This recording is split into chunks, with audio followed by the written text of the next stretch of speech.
Yosifidis, just to mention that we at the Chambers do our best to inform our member companies about the business opportunities from all over the world.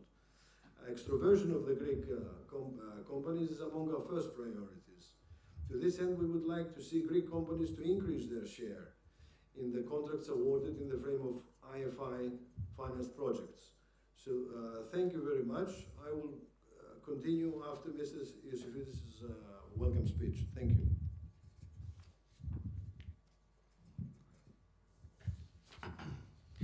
Dear senior executives of the World Bank Group, EBRD and PFT Group, dear guests, ladies and gentlemen, good morning. We will welcome you to the Athens Chamber of Commerce and Industry. Today's event aims to inform participants about the business opportunities that arise within the framework of investment mechanisms and projects funded by international financial institutions. This is an extremely interesting field of action for businesses seeking modern financial products for their development. It's also relevant for those looking to expand their turnover by participating in tenders for the supply of goods and services. The opportunities are significant, considering that tenders for projects funded by international organizations lead to supply contracts amounting to approximately $50 billion annually, a large portion of which concerns projects valued at less than $500,000. It is therefore worth focusing on providing timely information to interested businesses, as well as offering practical advice and guidance to help them make the most of the available opportunities. I would like to sincerely thank the Thessaloniki Chamber of Commerce and Industry, the World Bank's Private Sector Liaison Office and EBRD for our excellent collaboration. I hope that this event will provide useful knowledge and serve as a catalyst for fruitful business ventures. Thank you.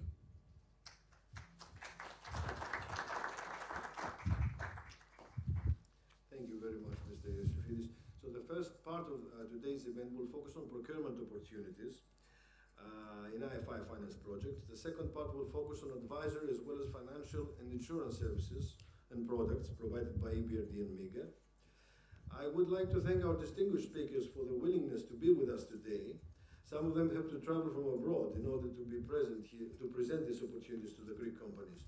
To mention them according to the order of appearance in the agenda, Mr. Spiros Voyadzis, to my left, former manager of the World Bank for many years and CEO of PFT Group, Partnerships for Finance and Development, an experienced consulting firm based in Washington, D.C., who will speak about the World Bank and MCC, the Millennium Children Corporation of the United States, from the point of view of a private sector company. Ms. Rachel Fidjon, Principal in Banking Procurement Operations and Delivery Department, who will speak about EBRD's procurement opportunities. Then after the coffee break, Mr. Zoe Pascalidis will present EBRD's Advice for Small Business program that has received excellent comments by the Greek companies that have tried this facility. Following Mrs. Pascalidis' presentation, Ms. Sonia Chrysochoidou, Associate Banker at EBRD, will present the bank's financial products and tools. And last but not least, Mr. Jan Bourtin, the head for Western Europe of the Multilateral Investment Guarantee Agency, the risk-covering insurance institution of the World Bank Group, will present MIGA's guarantees, products and services. MIGA's coverage makes capital raising easier in a private investment project or a PPP. After the presentations, you have the opportunity to interact with the speakers, with the exception of Mr. Voyadzis, who will have to leave at 1 o'clock to catch his flight, so you can meet him during the coffee break. In order to facilitate companies that are not present here today for various reasons, and with respect to the GDPR regulation, I ask for your permission to record this event to be broadcasted to the Chamber's channels on the YouTube. Thank you.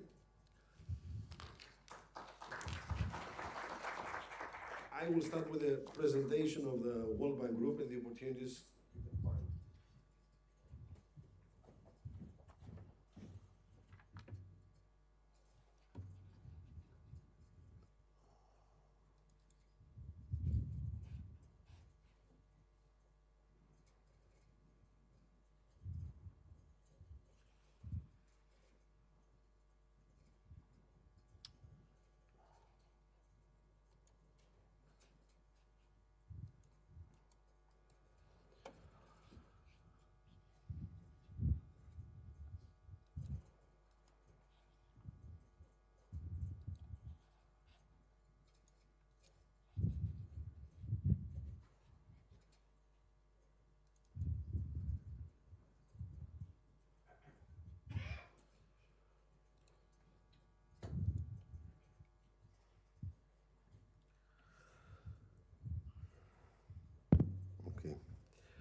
So my name is Theodoros Axilithiotis, and I'm a private sector liaison officer to the World Bank Group. The PSLO network is a network of over 155 business intermediary organizations designed to facilitate the World Bank communication with the private sector. PSLOs are appointed based in and financed by the respective business intermediary organizations. They do not receive funding from, nor they are employed by, the World Bank Group.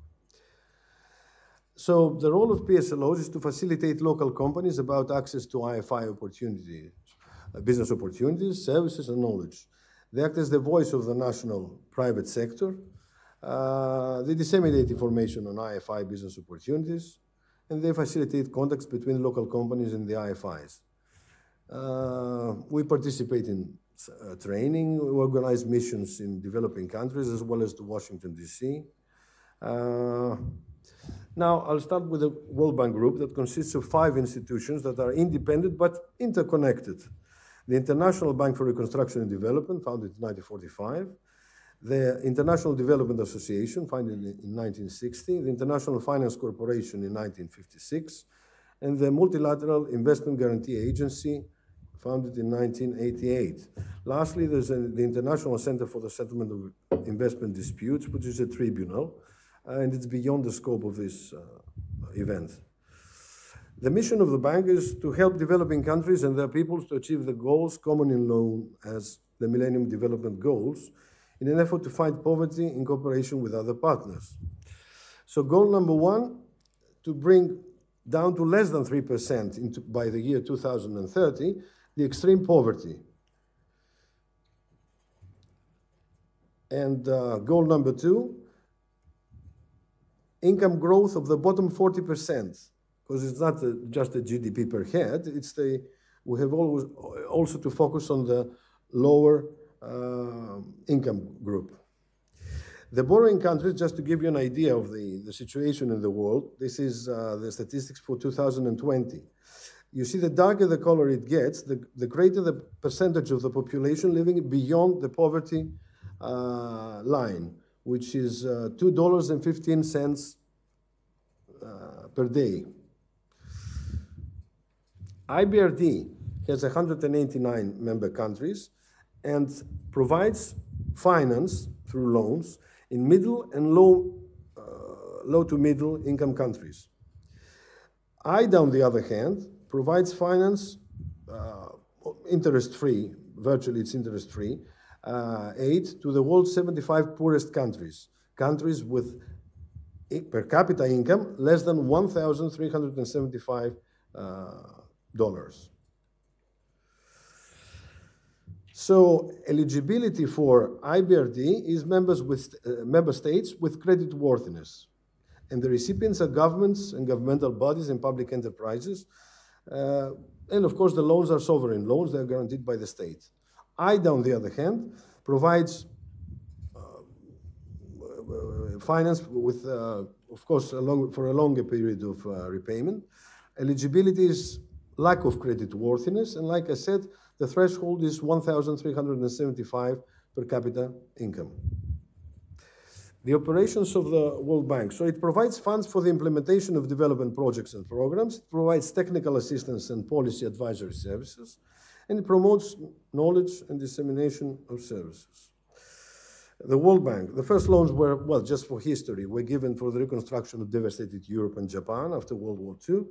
And today, of course, the targets are outside Europe and Japan. Each country of the 189 member countries appoints the Minister of Finance or his equivalent, in our case is the Deputy Minister, in the Board of Governors of the bank.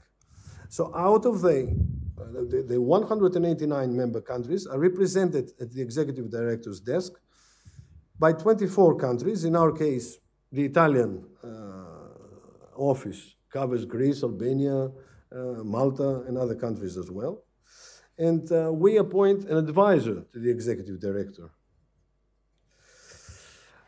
Greece is a founding member, and it participates with 0.19 nearly % of votes in the bank. So the geographical region, I mean, the world is divided in these areas. It's Europe and Central Asia, East Asia and the Pacific, South Asia, Africa, Middle East and North Africa, and Latin America and the Pacific. So I'm returning to the previous diagram. The bank borrowing goes to the poorest areas. You can see them on the map here. So 40% goes to Sub-Saharan Africa, 18% to South Asia,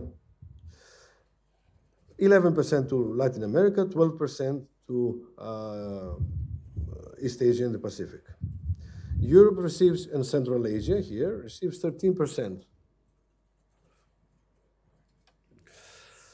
So, the bank, what does it do? It provides EBRD loans and IDA credits and grants and guaranteed financing to governments. What does it fund? Activities that create physical and social infrastructure necessary to reduce poverty and create sustainable development. Just in figures, the total commitments for fiscal year 22 were $239 billion. This figure rose for the fiscal year 23, rose to over 300 billions. Let me close this thing here.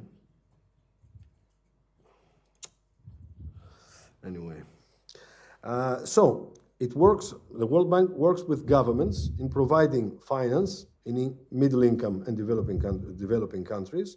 That's the IBRD. And IDA, financing the low income developing countries.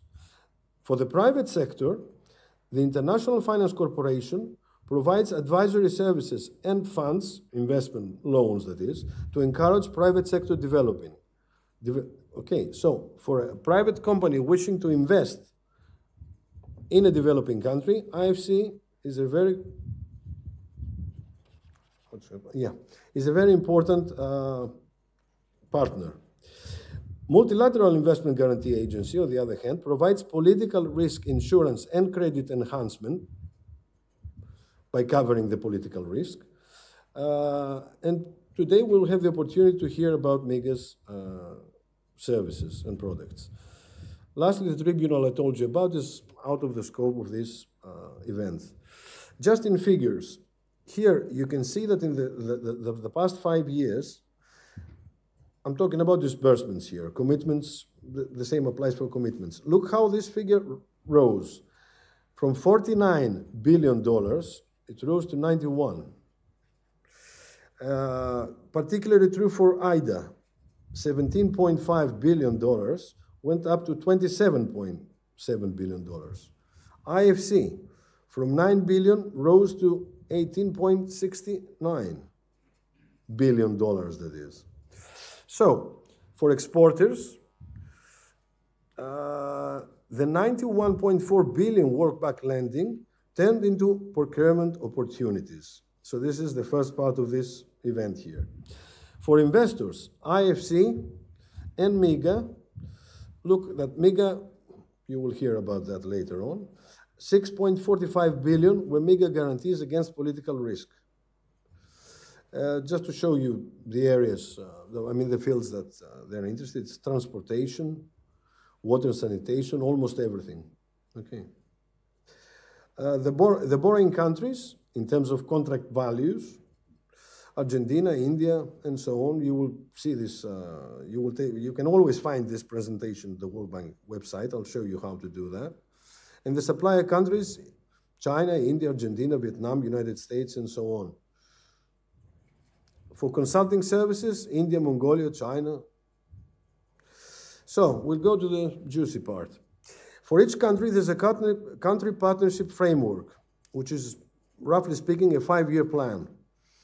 In this plan, the bank, together with, it's a joint activity, you see, together with the borrowing country, come up with a plan. In this plan, specific targets and methods are identified. So according to this country partnership framework, a project can be identified. This is also a joint activity.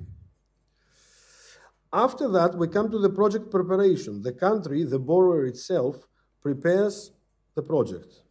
Then the project is appraised by the bank. a loan is negotiated, and if it gets approval, then we go to implementation. At this stage, a company may find a call for expression of interests. It may be too late. It may be too late for us to intervene because other companies may have started here at the beginning of the cycle. And I'll explain to you later on what this means.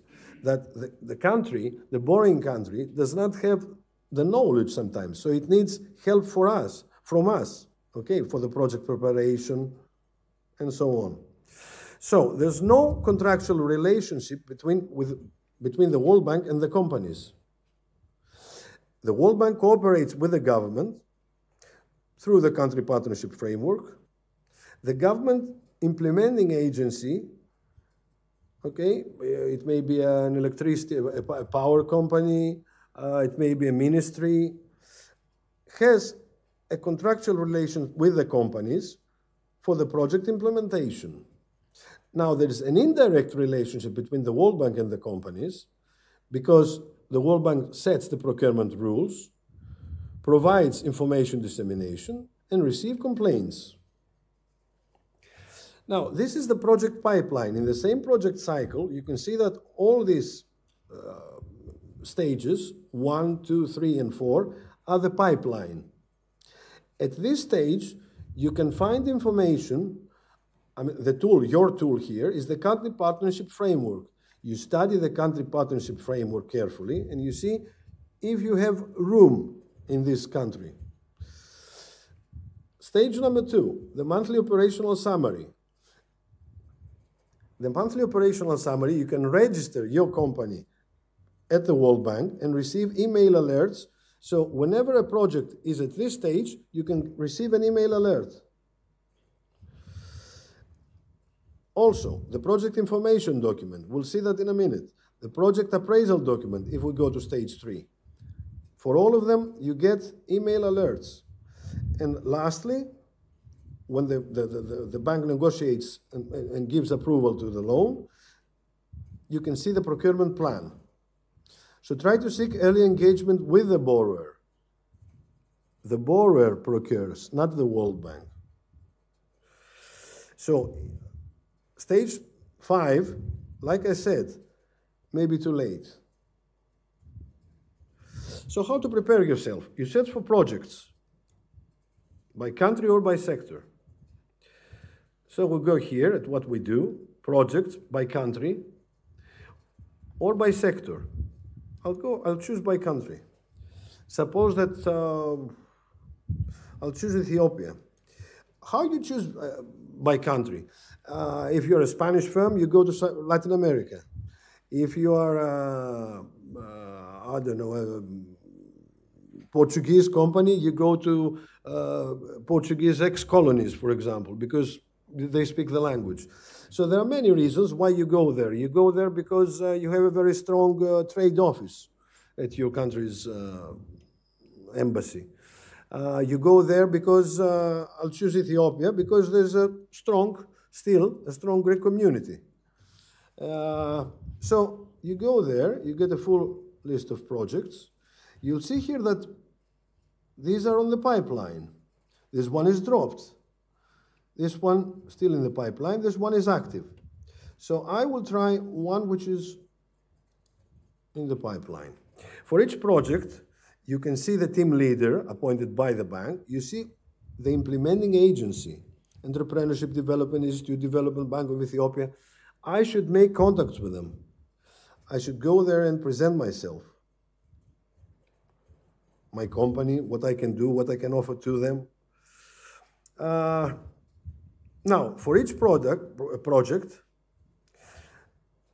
here you can see if there is any procurement notice on air. So far, nothing has come up. Or you can start getting the documents I told you about. The program information document, the project appraisal document.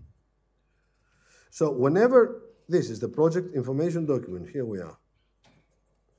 So I can find all information here. Information which is in TXT form or, okay, document and so on. So I can get all the information here about the project. So one way to search is this, to go through the country. Now, I've spoken earlier on about the country partnership strategy. Here, you can choose Africa, for example. Find the country you're interested in. I will choose Ethiopia again, just as an example. And for this country, I can get an overview, the data, whatever. And of course, find here the country partnership strategy and all the relevant information, okay, to see what the bank is trying to do in this country, what sectors will be financed, and so on. Okay, country partnership strategy here. This is relatively old, but probably it's still valid. So this is one way to walk around. Sorry.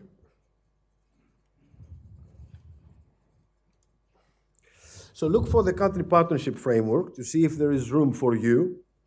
Be proactive, or something that you're focusing on, you're specializing on, will come up in the near future. As soon as a project is good for you, look for the project information document, like I told you, or the project appraisal document. And lastly, at the later stage, the procurement plan will come up. Now, how to identify contract opportunities? Through the website. I've shown you that. Through the procurement notices and email alerts. I will show you that as well. You can always download the procurement application at your mobile phone, when you can get your email alerts there as well. Read the monthly operational summary and the project documents I told you about. We've seen that. Now, simply by Googling World Bank procurement, you come to this part of the site. Here there's a suppliers hub. You can get all the information you need here about procurement in general.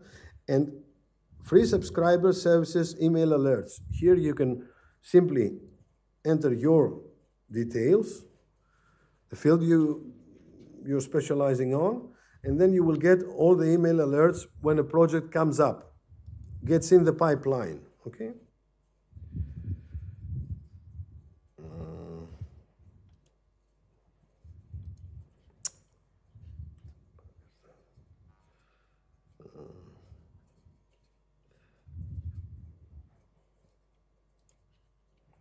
So,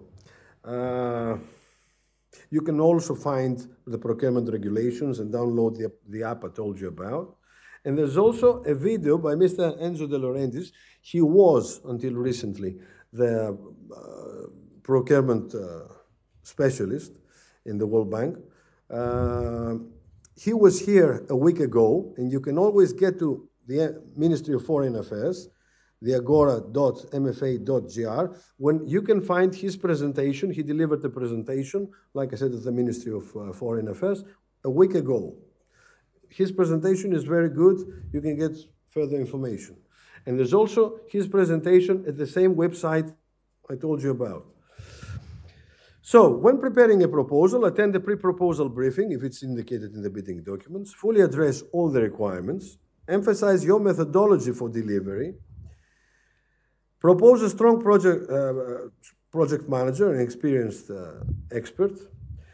Get all the relevant technical and regional experience similar to the project. The more significant and the more similar, the better. I mean, do not try to impress them by saying that you've done the same thing for a US city. You're talking about Africa. Involve in-country partners where possible. Like I said, if you are connected with somebody in Ethiopia, maybe you have, I don't know, a colleague or something, try there. Consider joint ventures with other firms more experienced than you, for example. Don't deviate from the standard bidding documents, forms and conditions, because this can lead to a rejection. If in doubt, get official clarification. If any provision of bidding documents is unclear, seeks clarification, you can seek clarification from the purchasing agency, from the implementing agency. I will say it once more, the bank does not procure. It's the implementing agency that does the procurement. Carefully overview qualifications, regulations, criteria, submit a professional proposal that is comprehensive, includes all supporting documents, signed and authorized individual, submitted before the deadline.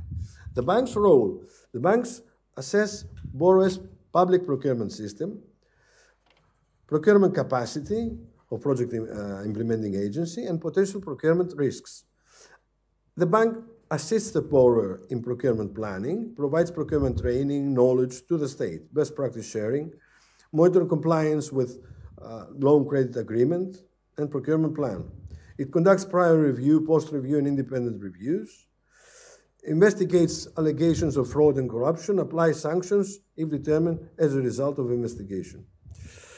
Now, the borrower's role is to prepare procurement plans, advertise upcoming bidding opportunities, prepare and issue bidding proposal documents, receive and evaluate bids, proposals. It awards contracts, it implements contract, pays supplier, contractor, consultant, and so on. Monitors compliance with loan and credit agreement, and arrange for program audit. This is the application I told you about. You can download the app, and you can always find it at the web page I told you about, World Bank Procurement. You can download or you go to Finances World Bank. It's the same thing. The World Bank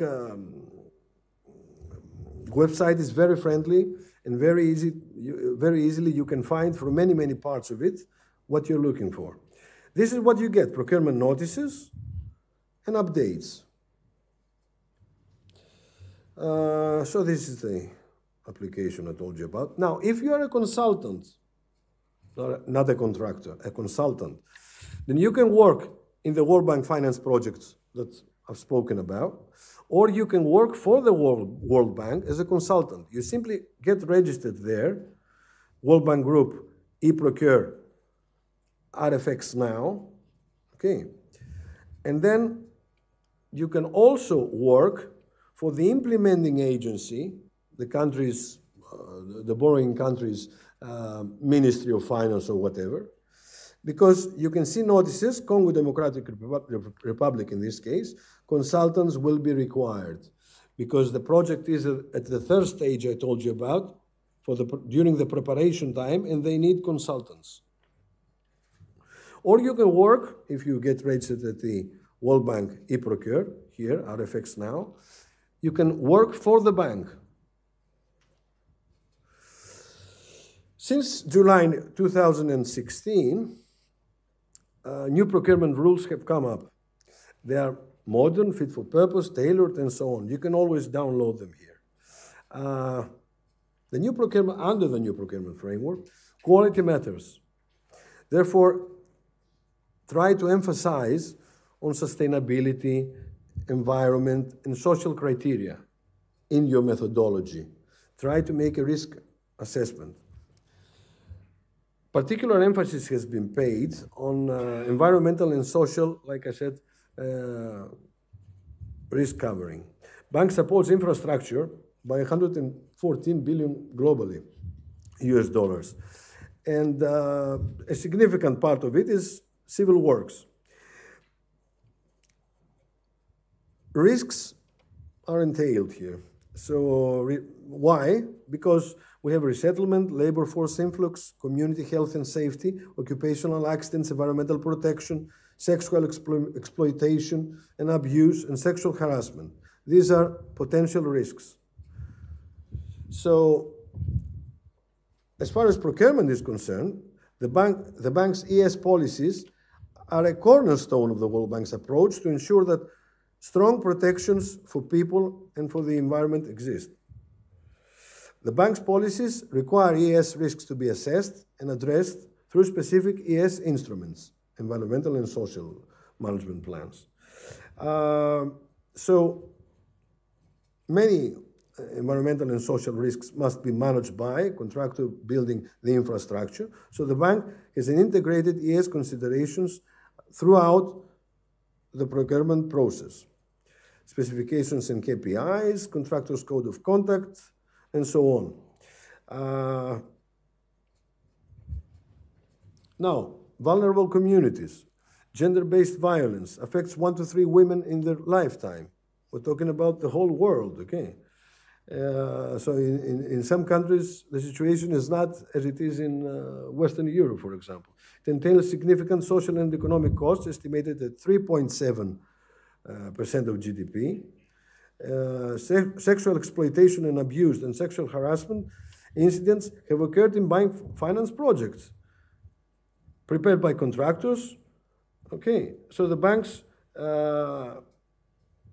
goes for as a remedy for 2 years disqualification for non-compliance with GBV obligations.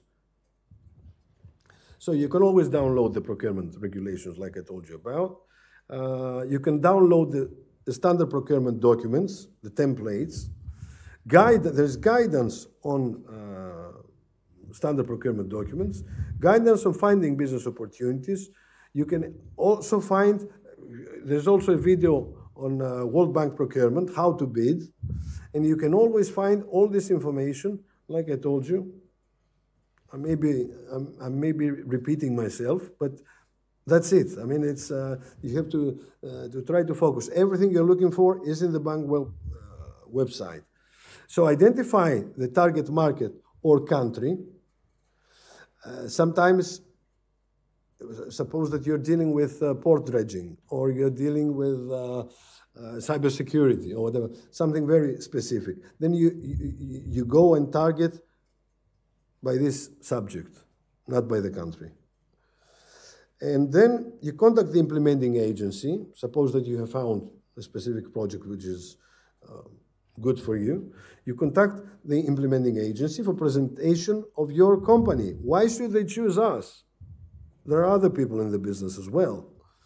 Be proactive. That is action, maybe even before the project identification. You visit the country. Timely information collection. Subscribe to email alerts to get them when the project is in the pipeline. Read the project appraisal document and the project information document and try to answer exactly what they're looking for. Find a local partner. Sometimes you've seen that in the first pages that I've shown, that in developing countries, you may find developing countries being borrowers as well as suppliers. This is because some companies have set up their headquarters, regional headquarters there, so you can get, you can make contacts with them. And why not? If you are a newcomer, then try to, through subcontracting, to get into a project and then acquire the necessary credentials for your next job. So find a local partner, and if you're a newcomer, why not try subcontracting with an experienced partner with successful background in World Bank or IFI-financed projects. This is the procurement video I told you about. And I thank you very much, and I'm ready for your questions, if there are any. And you can always find, like I said, here in the page I told you about, you can always find here the presentation, all the information you've seen there. There's a video message from the World Bank Chief Procurement Officer I told you about. You can always, also find here this presentation. Okay. Everything is here. And this is the video again. So, I thank you very much. And I'll pass the floor to Mr. Spiros Voyadis. Thank you very much.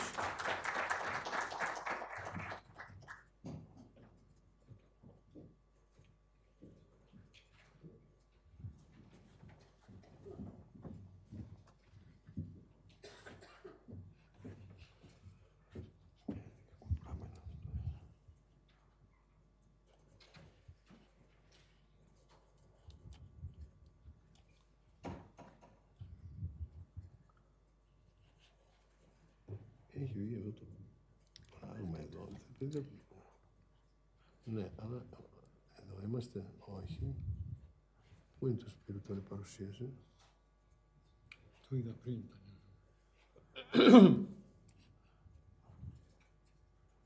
Αυτό μπορεί να το κάνουμε minimize. Μάλιστα. Λοιπόν. Ποιο δεν Σπύρο, ποιητή? Το MCC. Το MCC, αυτό.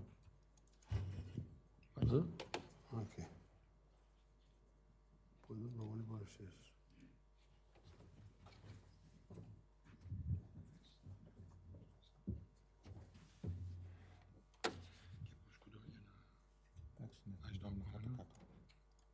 Και το επόμενο πάμε το... Εντάξει, είναι το ροδάκι. Δεξί κλικ. Τα κλικ. Εδώ. Εντάξει.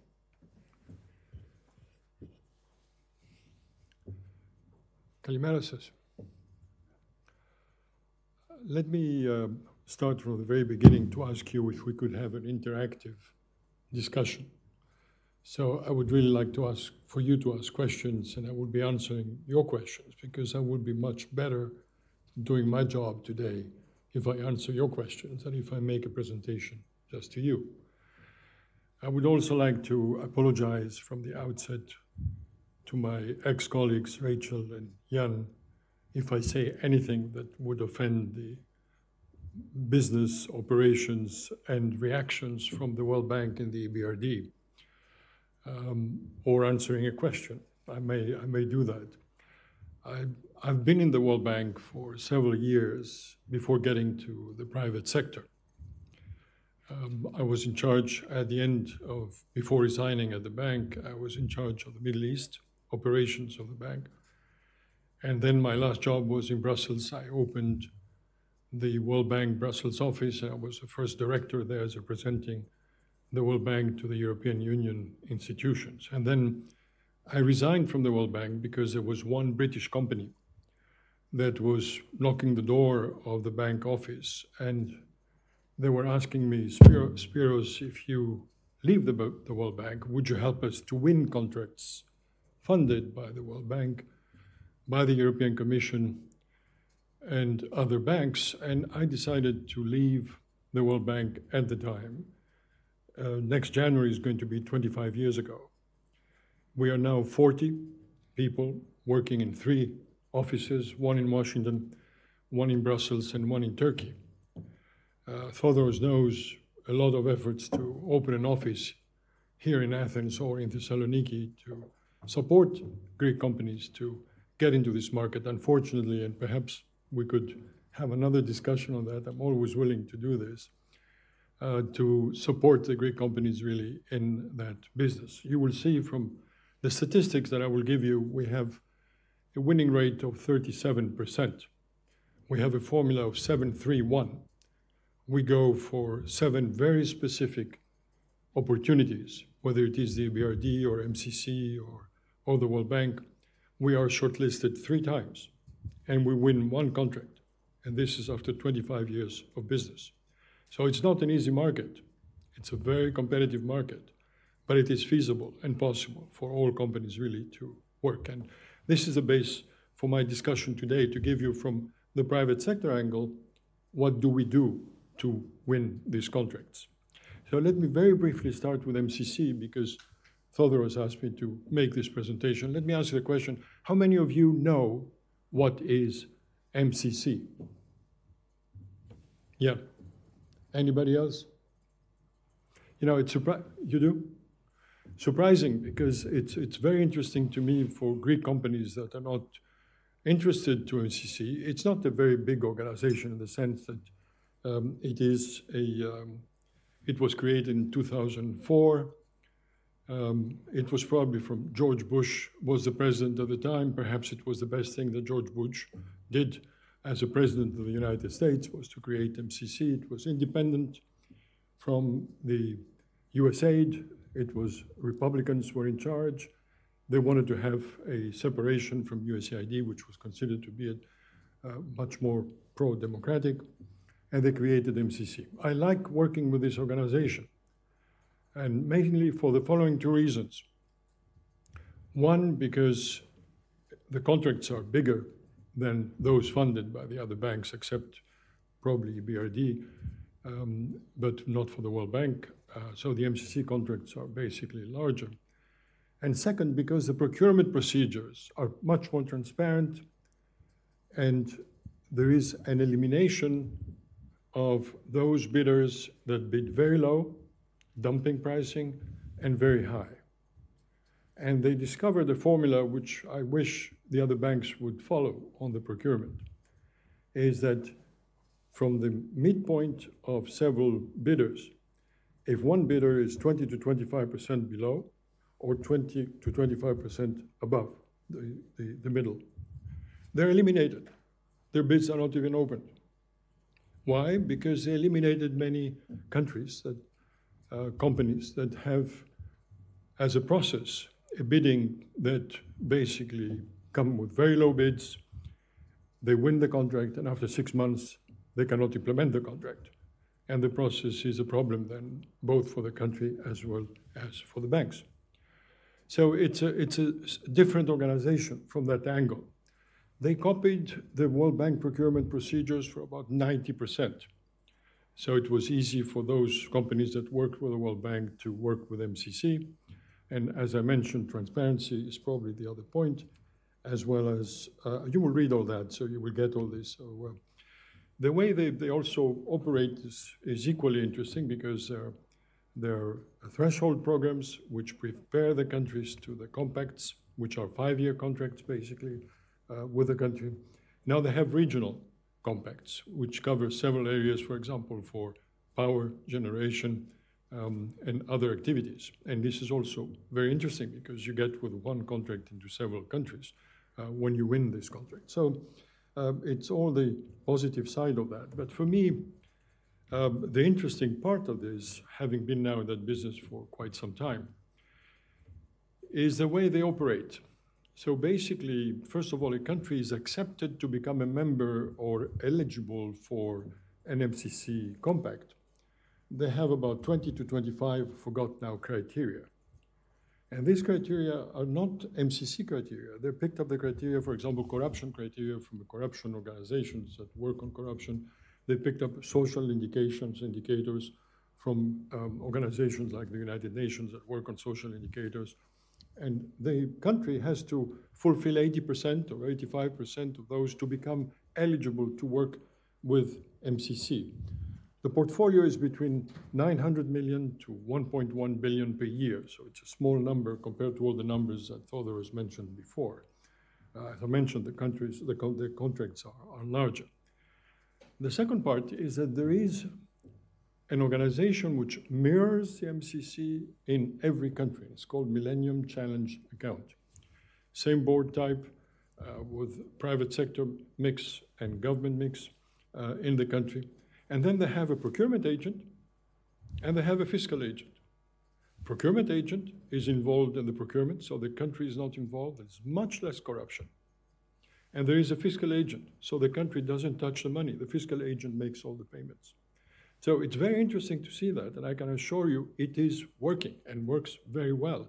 And when you look at the supervision and evaluation of projects compared with the World Bank, for example, you see much more better results on the way that the MCC project is implemented compared to the average World Bank project that is implemented. Jan, I'm just saying this very quickly without any. You can please ask questions or react to what I'm saying. So it is more transparent as a procurement compared to the World Bank, really, for example, and I'm sure for the other organizations too, certainly also more transparent than the European Commission. Now, we cover all that. We cover all the multilateral banks. So Washington office covers, my office in Washington covers the World Bank, the Inter-American Development Bank, and MCC.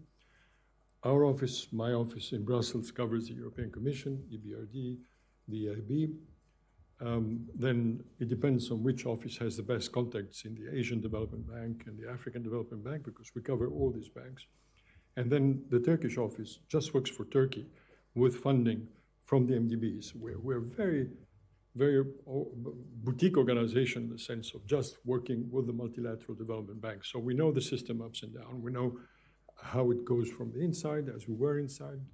and from the outside. So let me finish with MCC very quickly. You will read that. This is the principles.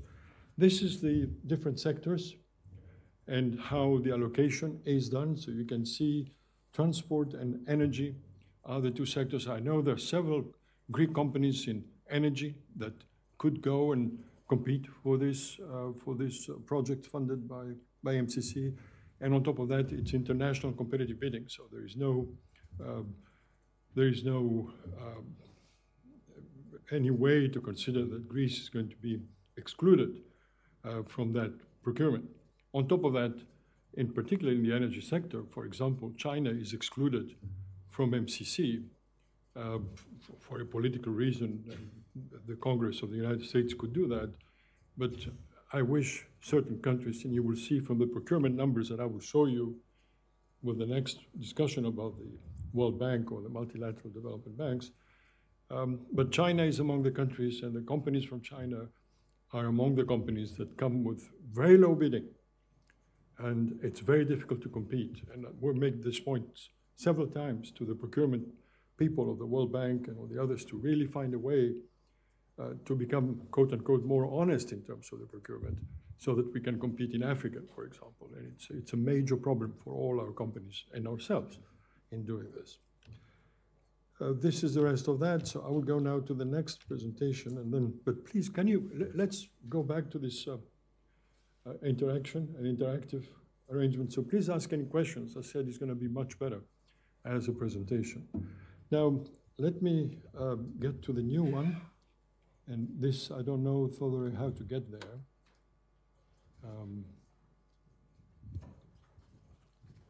Thank you. On the other presentation. Yes, yes. That's it. Thank you. So again, you will get that one too, so there is no need to... let me ask you the following questions, really. And I would like to, how many of you companies have had bids submitted for these banks, World Bank, EBRD, all the multilateral development banks? Can you show your hands? One. Now, let me ask, and perhaps that, Theodore, a question to you, and perhaps to the member of the board also. Is this an indication that Greek companies are not interested by this market, or is it a problem that you face? Because, I mean, we know each other for 17, 18 years, Theodore. We've been in that business for quite some time. But what do you think are the interests? I mean, one company among all of you that knows how to bid with these banks, why? Well, I think that they are interested, but from the list of the companies that have shown interest to participate here today, I've seen more than one. Now, I don't know why they didn't turn up.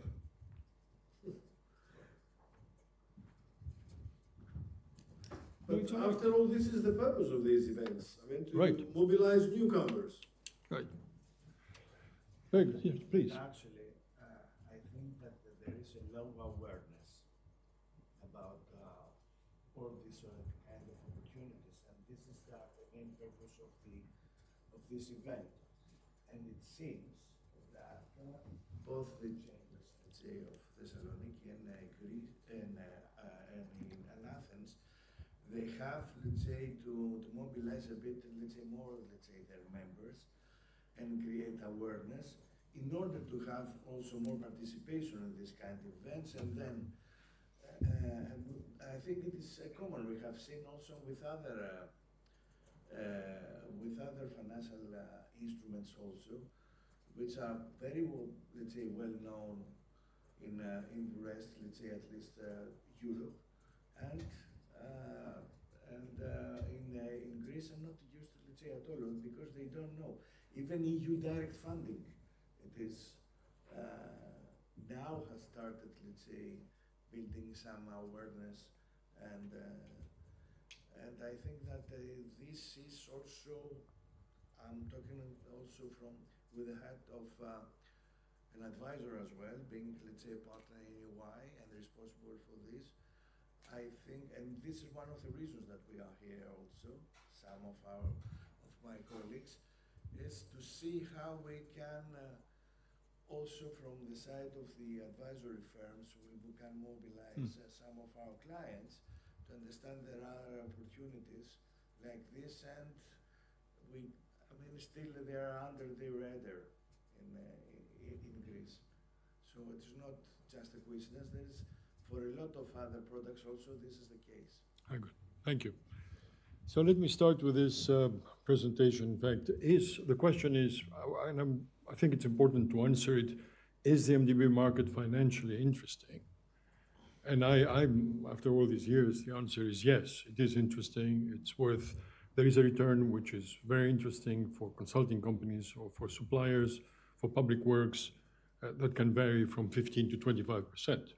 So this is what we're talking about, particularly when you are in the business, therefore your costs are lower, and therefore your return is higher. But this is what you're talking. So if you have another investment, you can compare with your investments with other organizations. I'm repeating 15 to 25% return when you win those contracts that you have. Is it easy to access? The answer is no, but it is feasible. Can all companies access it? Yes and no, because there are certain conditions I will be talking about that you need to have before getting involved in procurement with these organizations, and I will come to that. Is it more risky than export credit guarantees? The answer is no. Once you won a contract, you're guaranteed to get the payment if, of course, the job is done correctly and it's approved by the country and by the bank. Is there a methodology to follow to win contracts? I'm persuaded after 25 years next January that there is a methodology to follow. We're following one methodology. I will share it with you today, and if you want more discussions or any more contacts, you can contact us after that. These are the multilateral banks highlighted by green. So coming to what the board member was saying just previously, we're talking about $2.5 to $2.8 billion per week. Per week. This is what we're talking about. So from that, there are about 40 to 45,000 contracts that are available at any point in time. 40 to 45,000 contracts of consulting business, public works, suppliers that are available at any point in time. So it's a big market. From that, look at the percentages that I'm bringing for the consulting companies. It's between 1, 2 to 3%.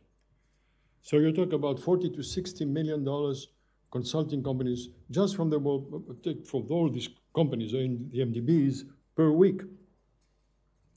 You know, if we could get 0.001% of that, I would be the happier man on earth. So there are opportunities, but one has to compete. These are the other banks also as part of this grouping as a whole. So if you have the MDBs, and this is about 150 to 160 billion per year, of which the World Bank is about 100, and you add the official development assistance, which comes from support from all the countries, that's a number that comes from the OECD in Paris, is 224. So you're talking about $370 billion per year. Now, if this cannot open the appetite, then I don't know what can open the appetite.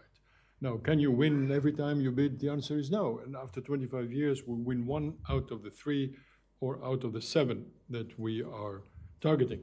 So it's not an easy job to do, but it is feasible. So the agenda for this morning, and I will go very quickly on the structure of the MDBs. Are they complicated? And to how to win contracts, and then hopefully you will have your questions and we will be answering to that. So the structure, I will go very quickly on this. When you look at the structure, take the World Bank or the other organizations, the EBRD focused on the World Bank on this, but the others are practically the same. So you have a very clean and lean apparently lean kind of structure with cross-cutting issues and organizations the way they are. You have climate change, you have gender, you have jobs. As you know, in the World Bank, there are 15,000 people or more that are working, not only in Washington, but all over the world with the different offices. And then when you look at the organizational structure, which doesn't exist anymore, but if you pick it up, it's very, very nice to see that. The same applies, by the way, to the EBRD and to the others, but how does it work? And then you see a very nice old kind of radio approach where you have all the different departments and the different regions, and you say, my goodness, it's so lean and clean, and it is easy to understand how the decisions are made, where they're made this way. And for all the banks are the same.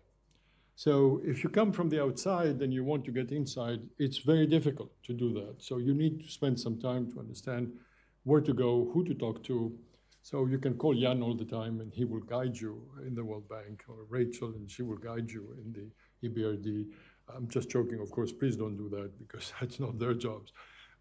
But it is complicated and it needs some time to understand that. Now, what is our methodology and what do we do? So there are two ways of doing this. One is the cowboy way, which is you get into the race at any point in time, and as they used to do, they shoot from the hip and the fly on the wall is dead. You can do that. We do that too, because we are a business, we're opportunistic, so we get involved into the last area of the project cycle that Theodor has mentioned. So if you visualize that, and please do, because we're talking about it a lot, it's like a clock. So you go from 12, 1, 2, 3, 4, 5, 6, and then you go up to the others. When the request for pre-qualifications or expressions of interest come out, you are at number 7 or 8. And you have about 3 to 4 to 5 weeks to respond, either for pre-qualification or for bidding.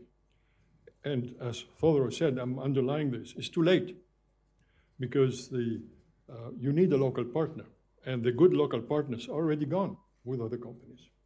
So what we do, the way we operate with our clients, we work from 1 to 4. So well ahead, about 5, 6, 7 months ahead of getting involved at the last minute. So we start preparing our pre-qualification documents. We will finalize them as we go, and we work on both sides. Contrary to what World Bank or what EBRD people will tell you, we work on both sides. We work with the bank and we work with the country. And why do we do this? For the following reason.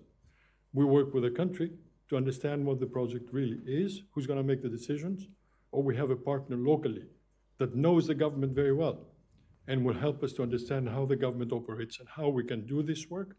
And we work with the bank. We bring this knowledge and information from the country to the bank. And the bank is really open to this discussion because they want to have the best possible private sector companies to win the contracts.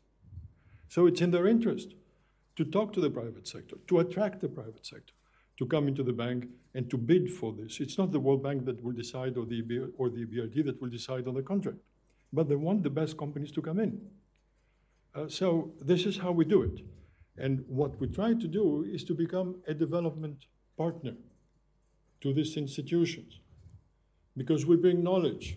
Don't forget, these institutions live in a kind of an ivory tower also, and they're interested to know what the private sector, the latest things that the private sector is doing in agriculture or roads, road safety, all sectors. They want to know. So you're briefing them at the same time. I would like to, if there is a road that is to be constructed, I would like the team leader of the World Bank or EBRD to call Spiros. Then I'm in a good position because I will get much more information from the World Bank, from the EBRD, which I will check with the country. Then I will get more information from the country and I will check it with the EBRD of the bank as we go from 1 to 12, the project cycle. So it's very important, this interaction. That has costs, and I will come to that on this. So this is the way we do it. This is a 731 that I mentioned to you. Project cycle is extremely important because there are timings where you cannot intervene. Then there are ingredients for winning. And of course, working locally, it's extremely important. So this is one of the charts that I use really to present you that we're working in the banks, with the countries, with the clients, and the way we proceed. Theodor's showed you the project cycle. Again, keep it as a clock. 12 to 11 and 12 again, we're working between the project identification through loan negotiations. We're not involved in that. But we're working on 2, 3, and 4. This is the time when we really do our major job. So it's very much upfront, and this is what I'm saying. One has to start very early in the process to be competitive in this job. So, first of all is a selection of the 7 opportunities for our formula, 731. So I'm saying there is no luck on this. We really focusing and focusing and focusing and focusing and focusing to select the opportunities in very few countries, because this is where we have chances to win. We select the countries where we have references. In other terms, we have previous experiences in that particular country or in that particular region. If we have no references, we don't go. There's a cost submitting a bid. So no references, no going. If we don't have references, don't go. It's like I was telling Rachel this morning, it's like walking naked in the woods. Because the other companies have references, because they know the country, they know the region, so they will win. So why go on that? There's some 45,000 contracts. Why pick up that one? Pick up another one to do this and go. References, references, references is as much as a focus. No references, no play, no go, no luck, no way. Implementation and delivery, it's a small world. If you implement badly a project, people will talk about it. If you implement well a project, people will also talk about it. And one of the reasons, and again now I'm getting into things that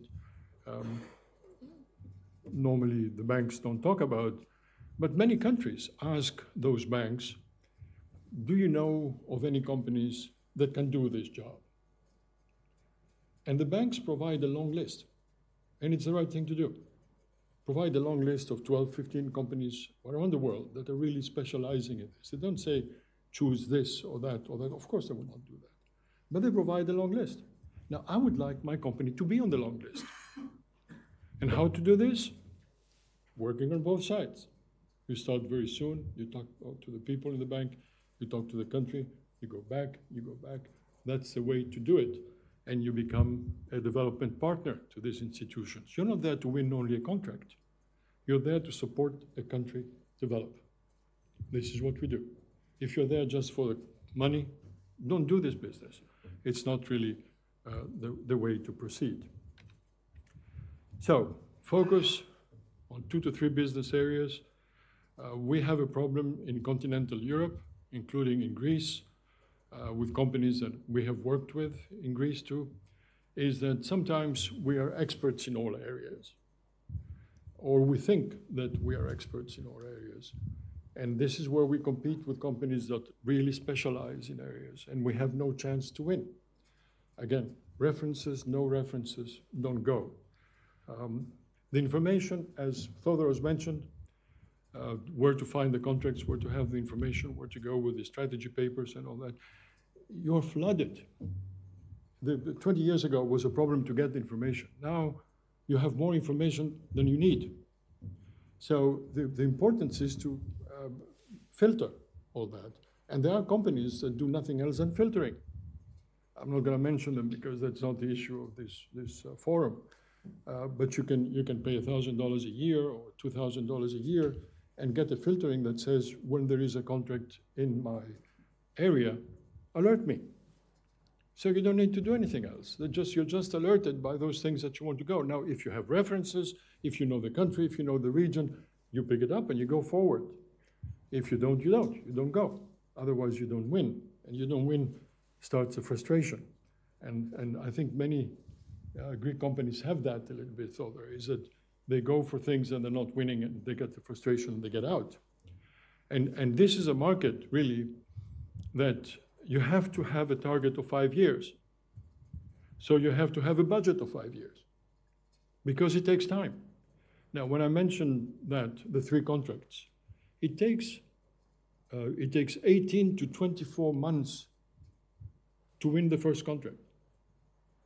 Now, that doesn't mean that it's going to take another 18 months or 24 months to win the second contract because you're working on 7. But it takes 18 to 24 months to win one contract, the first one.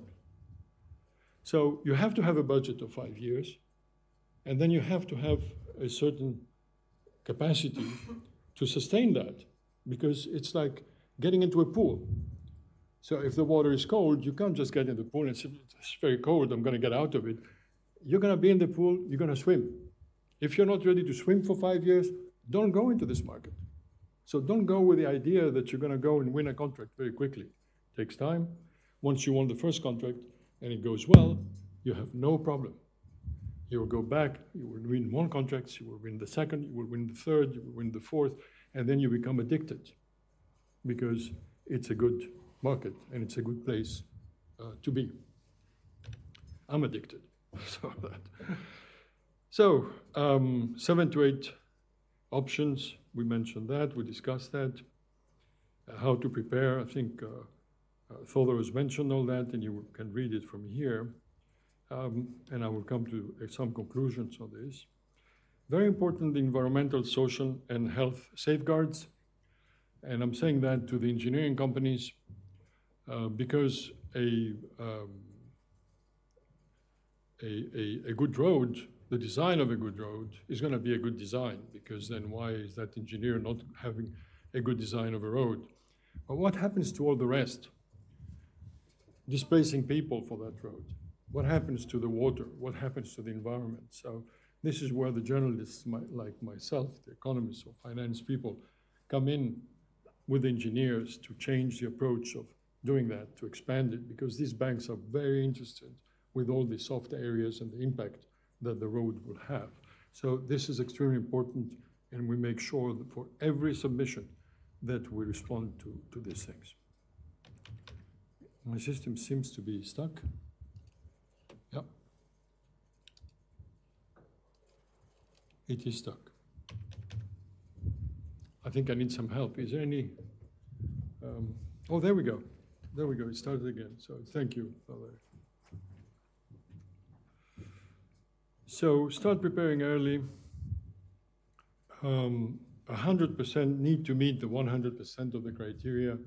And what we do for that, really, for a pre-qualification or an expression of interest for consulting business, we have a table. And we put on the left side what are the objectives, and we check on the right side ourselves or the association with other companies. Looking at your smile previously, this is not a joke in the sense that we want to have 100% of that checked. If it's not 100% checked, we need to bring another company to make sure that we are 100% checked. And if we don't have another company to bring in, don't go. It doesn't work. If you just say or you indicate that you cover everything, and at the end of the day, we don't cover everything. So this is an important point also for that. Any unclear areas? We ask questions, we try to get the answers. It doesn't work assuming certain things. We do critically review the quality of all tender documents. Let me ask you that question. What about the sexy documentation? Is that a plus? What I mean by that is good paper quality, colors, photographs. Is it important in the presentations? What is your feeling? Any other answer? And the answer is yes, because don't forget, and this, for me, comparing the Anglo-Saxon companies with the continental European companies, the Anglo-Saxon companies are doing this. So it is colors and photographs and the company and the people. And continental European companies started doing this about 10 years ago or something like that. But it's important. And the reason why it is important is the following. Let's assume that I'm the person in charge in the Ministry of Transport of Uganda. And I'm in charge of that particular roads project in Uganda, which is funded by the World Bank. But I'm also in charge of several other projects that are funded by the African Development Bank. So just from the World Bank for that particular project, I have 35 applications from companies. And then I have the other 35 and the other 35, so you can see my desk, how it is. So what am I going to do? I'm going to open up, first of all, I'm going to look at the long list, if I have received a long list from the World Bank or the African Development Bank. This is going to be one input. The second input is going to be that I'm going to look at those presentations, and I will open the first filter. It's going to be to open the first few pages to see who is there, look at the table if they matched everything that I need to. For those that are close, I will put them on the right side of my desk. And for those that are not closed, I will put them on the left side of my desk. I'm a human being doing this. So if you have a good presentation, and if you have a good editing, my eyes are going to be attracted to, and it's going to be on the right side of my desk. So I think it's important to have it. Win or lose, we always have post-mortem to try to understand what's happening. Then comes the negotiations and contract award. Is there corruption? What do you think?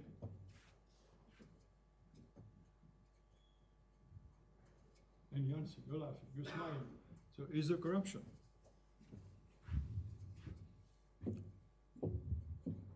The answer is yes. Is it large? No. Is the percentage to attract the attention of the newspapers? No. But I remember when I joined the World Bank, there were probably, if you go to the World Bank website, there were something like 10 pages of blacklisted individual companies. Just go to the World Bank website now and say corruption. I don't know how many pages, 50, 60, 70, 80. And the reason is that there is a department that now is following all these things, and they're very closely monitoring all these things. But it goes in the following way, and I will give an example, true, correct, and I lived it, really. So we were with a client, and we were associating with in one of the Eastern European countries, and we were going for 4 contracts. Same ministry. And we got a call, the CEO got a call in the European country saying, I'm told that if we want to be shortlisted from that particular person in the ministry, that person wants 10%. So it's a true story. So he called me, the CEO called me, he said, what do we do? And I said, well, let me talk to the team leader at the World Bank. True story. So the team leader whom I knew, working on both sides, he said, why don't you come to my office? I said, no, we're going to go for a coffee, so we're not going to be in his office. And I told him exactly what was going on, that we were going for 4 contracts. One of them, we got this request. The other 3, we had no contact. And I said to him, my recommendation will be that we get out of this 4th contract and that we don't submit anything for this. So he says, I understand, and thank you for the information. I went back to my office. Within 15 minutes, I had a message from the corruption, whatever the name of the department is at the World Bank that follows these things. I said, Spiros, we understand that you're going to get out of one contract, and I'm at 10 minutes of that. I did not answer that email. And I didn't answer that email because I didn't want to get involved. This email at the end ended by saying, everything you tell us is going to remain confidential. You have already sent me an email and you're asking me that it's going to be confidential. It's not going to be confidential. So we decided basically to go for the other 3. We won 2 out of the 3, and we lost 1, and we were out of the 4th one. So the answer is yes. Is it worth it? No, it is not worth it, because you're going to be blacklisted for $100,000 or $150,000. So because you pay $200,000, you will be blacklisted for 2 or 3 years, and not only from the World Bank, because these multilateral development banks work together. So from all the multilateral development banks. So the cost is really significant for a small thing. Get out of it. 45,000 contracts. There's no need to quarrel or to get into these things. So I'm just saying that as an example. Implementation, payments, problems, we have them every week. This is part of the business.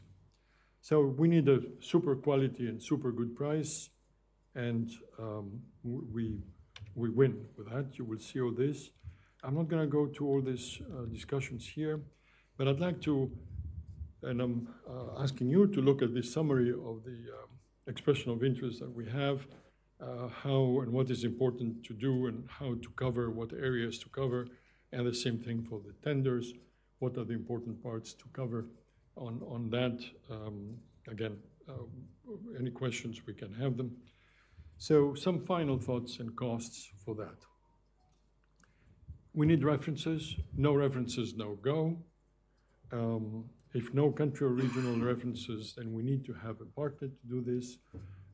Local partner or international partner, it doesn't matter. We always need a local partner. It's very important.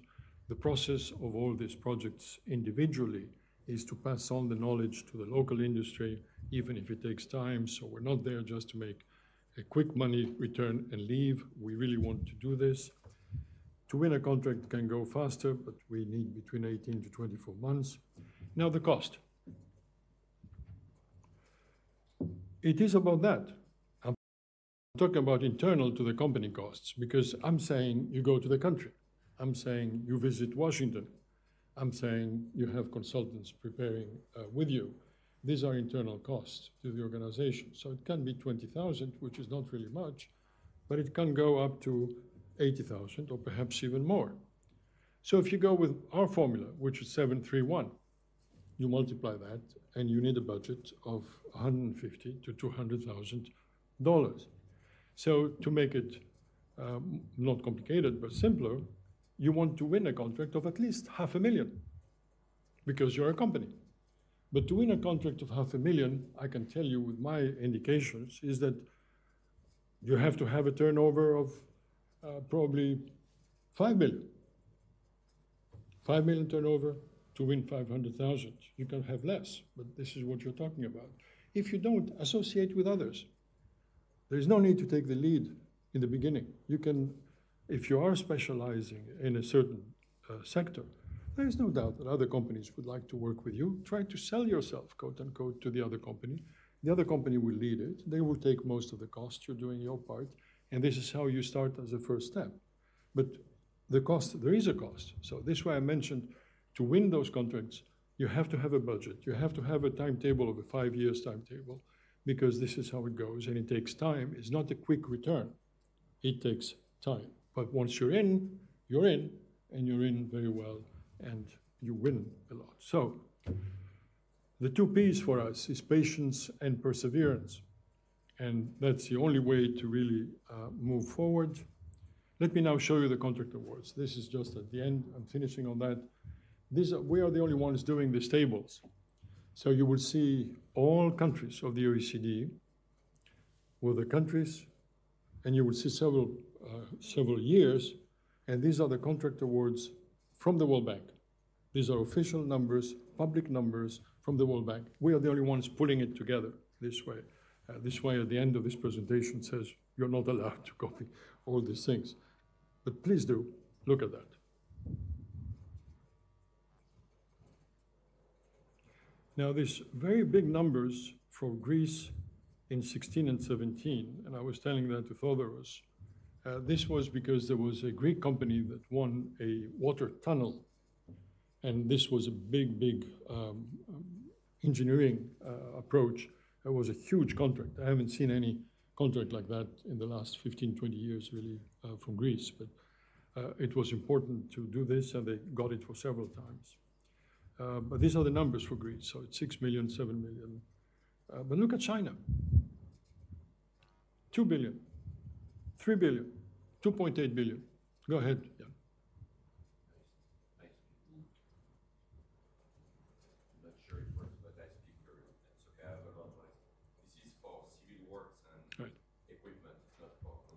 No. Right. You're absolutely right. Thank you. Yeah. But you can see the numbers. I mean, it gives you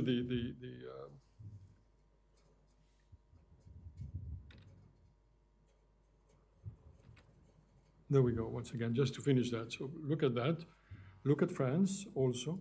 Of course, 24 is a temporary number. This will change as we go. It's just the beginning of that, and they report every 3 months, and that number changes for all countries, actually. But I think Greece should compare itself to Belgium. 10 million people population in Belgium, 10, 11 million people population in Greece. Now, let me give you some examples of what the countries do, because we advise, as we have been talking to Thodoros here in Greece, we're advising Spain, we're advising Belgium, Germany, even at the good times, other countries. Israel was one for example, about 15 years ago.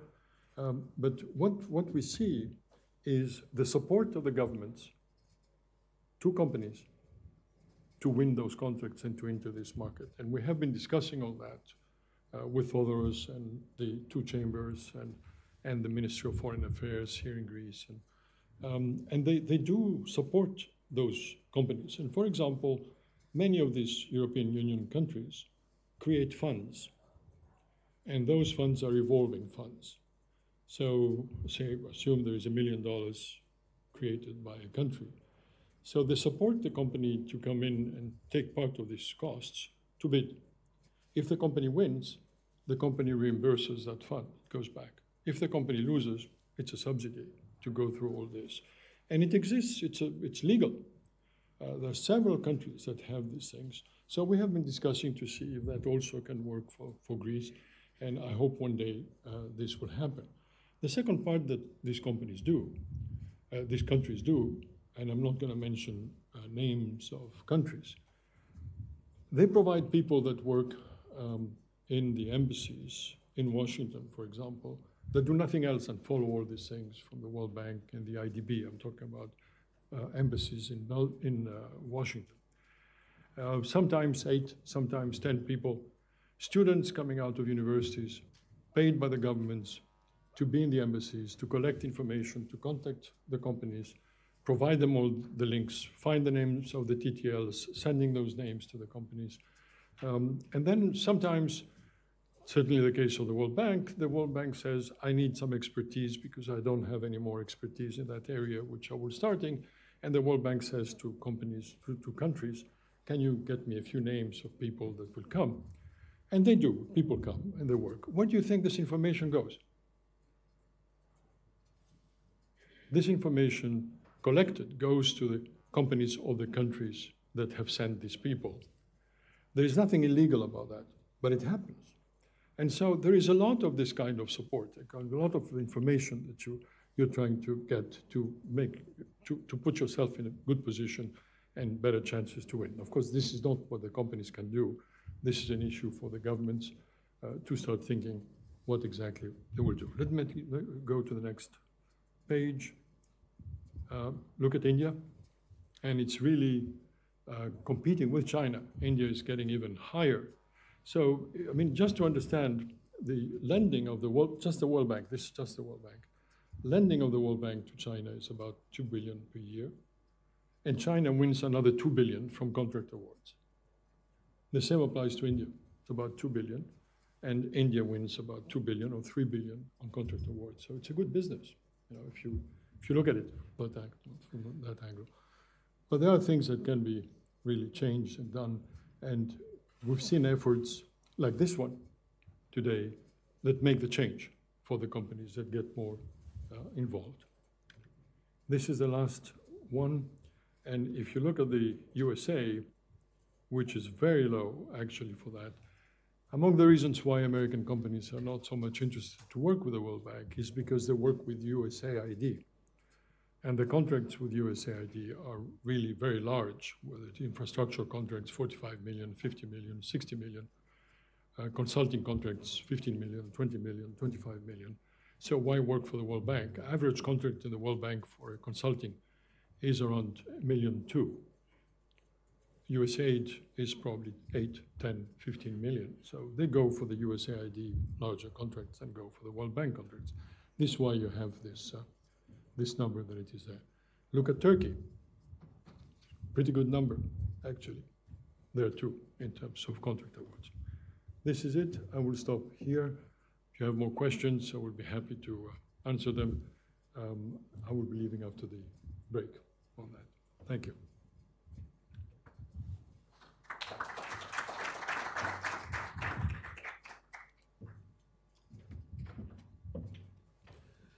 I think we should move to Rachel Fidgel's presentation. Are you ready to, so that we break after the procurement part and leave the finance part for the second term?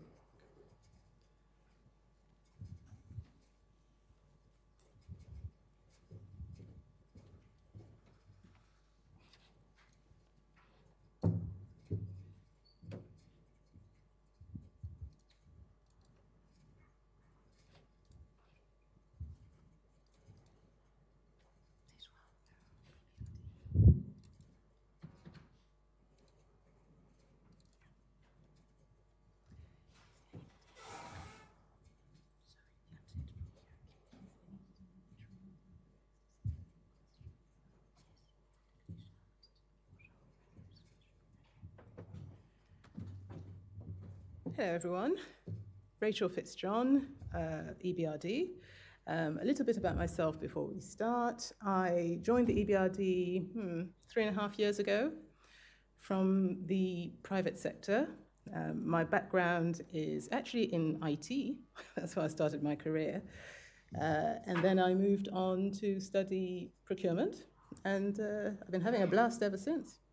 Now, what I do at EBRD is I head up a team that handles the largest contracting volumes for consultancy services, operating mainly in sustainable infrastructure and in industry, commerce, and agribusiness. As you'll see, as we go through the presentation, there are 3 different arms to procurement at EBRD. So one of them very similar to what my colleagues have described, and then one of them completely different, which is more of a fast-track route to contracting that takes about 12 weeks. Right, so I'll take you through what I'm going to cover. First of all, I'm going to talk a little about EBRD, what we do, how we procure, especially those 3 arms I mentioned, how to find our opportunities, because the feedback that I receive is that that can be a bit of a challenge for some suppliers. And also, I'll explain how you need to respond to our opportunities, what good looks like, and then what happens after you've submitted your proposal. So EBRD, European Bank for Reconstruction and Development, we're similar to the UN, the EU, but we have our own particularities. We're a multilateral development bank, we're not a commercial bank, as you obviously know. We operate in all the regions that you can see on the screen, with plans to expand into sub-Saharan Africa in the next few years.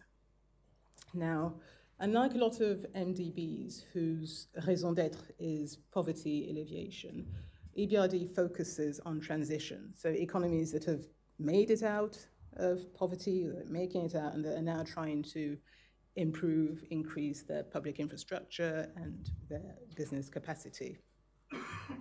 So we implement our mandate through investment projects, advisory services, technical assistance, and some of all this, my colleagues later on in the second half of the session will go into more detail.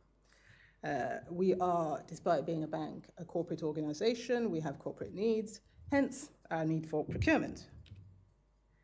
So a little bit more about us. I don't know if anybody in the room has actually heard of EBRD prior to coming to this event. Okay, 1 show of hands, good. 2, good, that's very good. A lot of people haven't heard about us. So again, it goes back to the subject of awareness. And this is what we're trying to increase by running and participating in events such as this. So a little bit of background. We were established in 1991, so we're fairly young. We're owned by 73 countries, and the largest of that shareholding is from the EU bloc. We have a capital base of 34 billion, and we're quite a solid bank because we have a AAA rating that was actually confirmed 2 weeks ago, again, by S&P. So we're in a pretty good financial position. I'll give you a couple of moments to look at the pie chart on the right of the screen before I move on.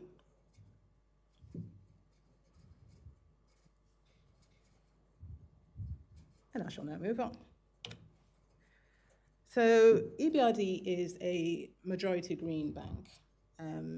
We aim by 2025, next year, to be a fully green bank. And we are very much on track to achieving that objective. So as such, we're aligned with the United Nations Sustainable Development Goals. And this, on the left of the screen, you've got the 6 qualities that EBRD has, that mark us out as being sustainable. And on the right-hand side, we've got the 3 EBRD sectors that embody this alignment with the UN development goals. Now, the reason why I've outlined these 2 blocks in green is because these are the areas that come under my procurement team's remit. So there, as I said, we have a lot of contracting volume. So we are present in 38 countries. And as I said earlier, in the next couple of years, we're hoping to be present in many more. And our headquarters are in London. The headquarters aren't on the map, but we're based in London. So, what do we finance and what do we not finance at EBRD? So, we have minimum criteria. Obviously, you need to be in an economy where the EBRD works. So these are, again, this shows where the opportunities are. So the projects that we finance obviously will translate into opportunities for yourselves. So you need to be in an economy where EBRD works. The project needs to be based in a country that has, the project needs to have good profitability prospects. We need the sponsor to have some skin in the game. So we will only finance a project if we see that there is a counterbalance of the sponsor bringing in some contribution. The project needs to be a benefit to the local economy, and it needs to satisfy our environmental standards because of our green mandate. Now, sometimes there may be a difference between our standards and the host country, but we will always go with the higher standards. So if need be, we will encourage the host country to increase their environmental standards. We don't finance anything that's defense related or tobacco, anything that's banned by international law, any standalone gambling facilities, so no hotels in Las Vegas. And obviously, depending on the nature of any specific application for project finance, if it's something that we deem to not be in line with our environmental policies, then we will not fund those. Just as a side note, if anybody has any questions, feel free to ask, and that includes people who are joining us virtually. You can ask your questions in the chat, preferably in English, but if you want to ask them in Greek, I'm sure somebody will translate for me.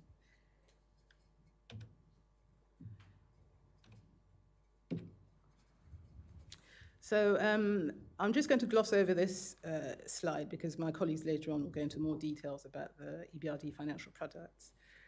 But we finance, as I said earlier, through loans, equity investments, and guarantees. Other ways to work with us, and that's more my area of focus, you've got the advisory services, but the procurement opportunities. Now, we do goods, work, services, as all the other MDBs, and we also do consultancy services, and I'll go into more detail shortly. I'll just give you a moment to look at the rest of what's on the screen. There is an additional way of working with us, which we launched a year or so ago, which is digital transformation. So we've set up a digital hub that operates in two ways. On the one hand, the digital hub can assist our clients in their digital transformation journey by offering transactional and enabling screenings, due diligence, capacity building, project implementation. That's the one arm of it. And the second arm of it is the cybersecurity program, where they look at the threats and opportunities posed by the growing use of cybersecurity. So this is where they can help you with your strategic action plan for digital services. They can offer due diligence, again, all from a cybersecurity perspective. And they can support in implementing a risk mitigation plan. Now, the digital hub, on the one hand, works with EBRD's clients, but on the other hand, we need consultants to help us operate this hub. So again, this translates as an additional opportunity for suppliers. So as you can see, our portfolio, a lot of our portfolio is in Southeastern Europe and Eastern Europe, but there are always exceptions to the rules. So I'll give you a moment to take in this slide.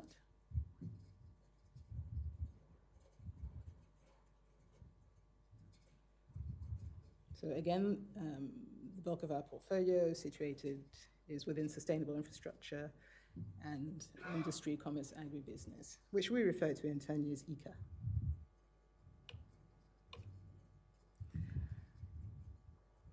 And within that, we have all these sectors. So agribusiness, energy, manufacturing and services. We have all sorts of interesting sub-sectors within those main sectors. Now, if you go onto our website, you can actually see these different sectors, and you can click on each one, and it'll give you the detail of what's involved, what sort of contracts we have, what sort of projects we're funding, and all the initiatives.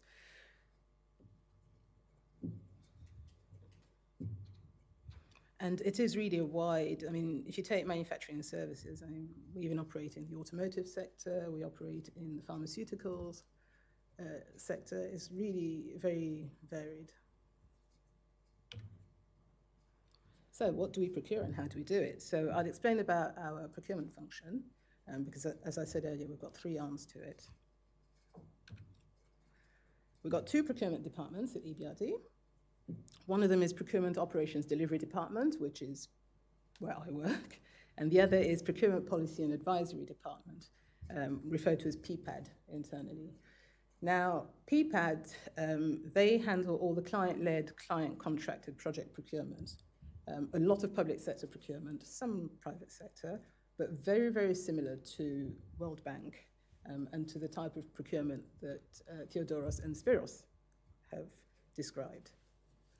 They have a different procurement platform, e-procurement platform, and they have a different set of procurement policies and rules.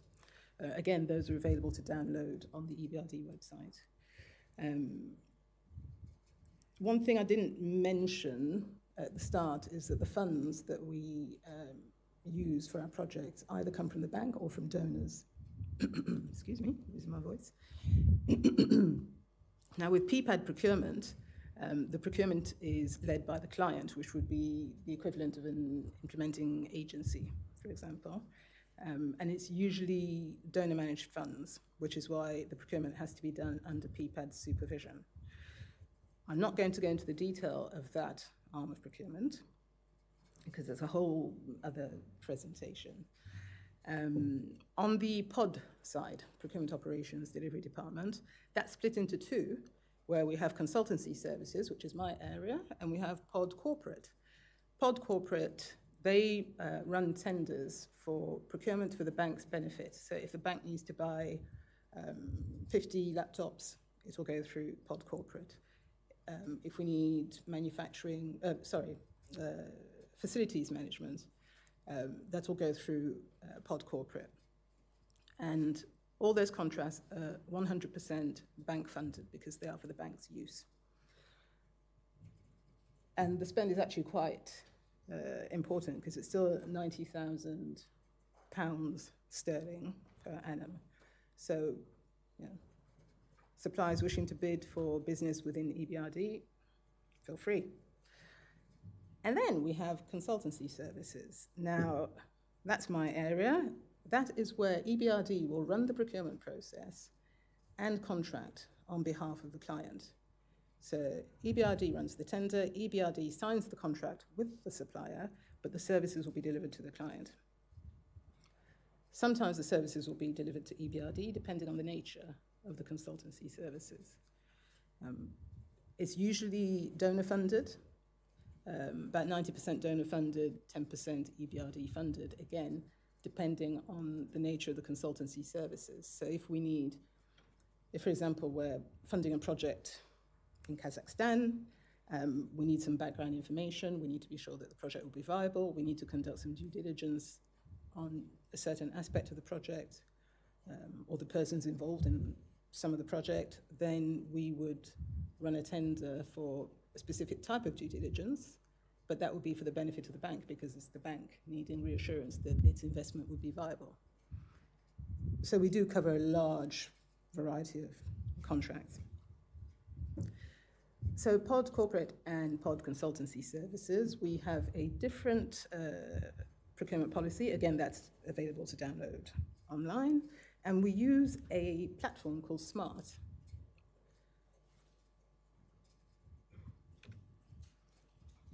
So again, just covering what pod corporate, what their requirements would be. We've got all these verticals, and all these would be for the benefit of EBRD. And again, just because you're a Greek company doesn't mean that you can't bid for business in London or any other country. So consultancy services, so under all these headers, we have all the different types of categories, is what you'd refer to them as in the private sector. But within those, there are also various levels and different subcategories of what we can do. So if I take technical advice, which comes under advisory services, that could be developing software, it could be writing software specifications because our client doesn't have the internal capacity to do so. If our client needs an app to log all the businesses that build roads in Moldova. So the client needs that software and knows they need the app, but they don't know how to specify what the technical jargon is behind it, et cetera, et cetera. So we would run a tender to find the software company that could either just write the specification or write the specification, develop the app, maintain it. Feel free to ask if you have any questions. Now, under our procurement policy, we run 3 types of procurement. So direct selections are for contracts that are less than 75,000 euros. So again, the distinction between the contracts that are for EBRD's benefit, internal use, those are in pounds sterling. Otherwise, we operate in euros, occasionally in US dollars, but that's more for the work that we do with the United Nations bodies. So for direct selection, if you're in our database and your skill sets match up, our bankers could look you up, talk to you, find out a bit more about you, and communicate the terms of reference to you and say, this is what we're looking for, what do you propose? If they like your proposal out of a few that they might have received, then you don't have to go through a competitive selection process. You'll be awarded the contract directly. So that's a much faster route to contracting, but again, it's only under the threshold of 75,000 euros. We then have competitive selections, which can be single stage or multi-stage. They can be open or restricted. Restricted selections are usually, we usually do those for a very niche area, or we run them if we are looking to award under a call-off, under a framework. Sometimes we'll run a multi-stage selection process where the first stage will be open and then the second stage will be restricted.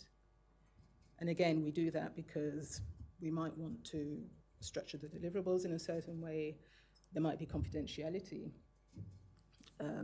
reasons for the second part. We've had that happen before. And we might need bidders to sign an NDA before we can give them more information. So that's when we'd run a restricted competition for the second stage. So this is roughly how it works. We publish the procurement notice. We ask for a certain number of documents to be submitted in the proposal. You've got mainly the technical proposal and the financial proposal. We select the consultant, we negotiate, we sign a contract. That, on a single stage competitive, takes on average 12 weeks from start to finish. Sometimes it can take longer, sometimes it can take less time. It can be shorter if, for operational reasons, we need to limit the time frame and we need to move quickly. And it can take longer depending on what's happening at the on the client side. So it could be that there are elections, and so everything has to come to a halt because there might be a new mayor and then the project might not go ahead. So various reasons, but 12 weeks is the usual. If it's a multi-stage, then it could take longer. Not necessarily 24 weeks, but it could be about 15, 16. It depends on the nature of the assignment. Yes?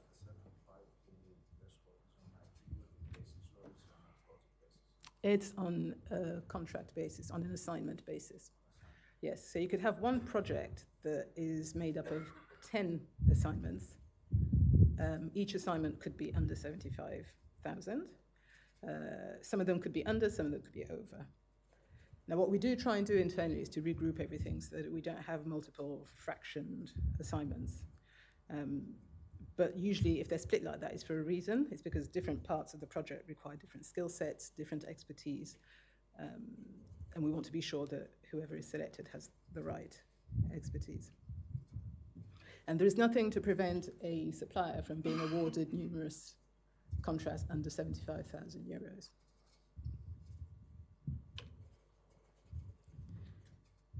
So, as I said earlier, goods, works, and services and consultancy services are the types of contracts that we award.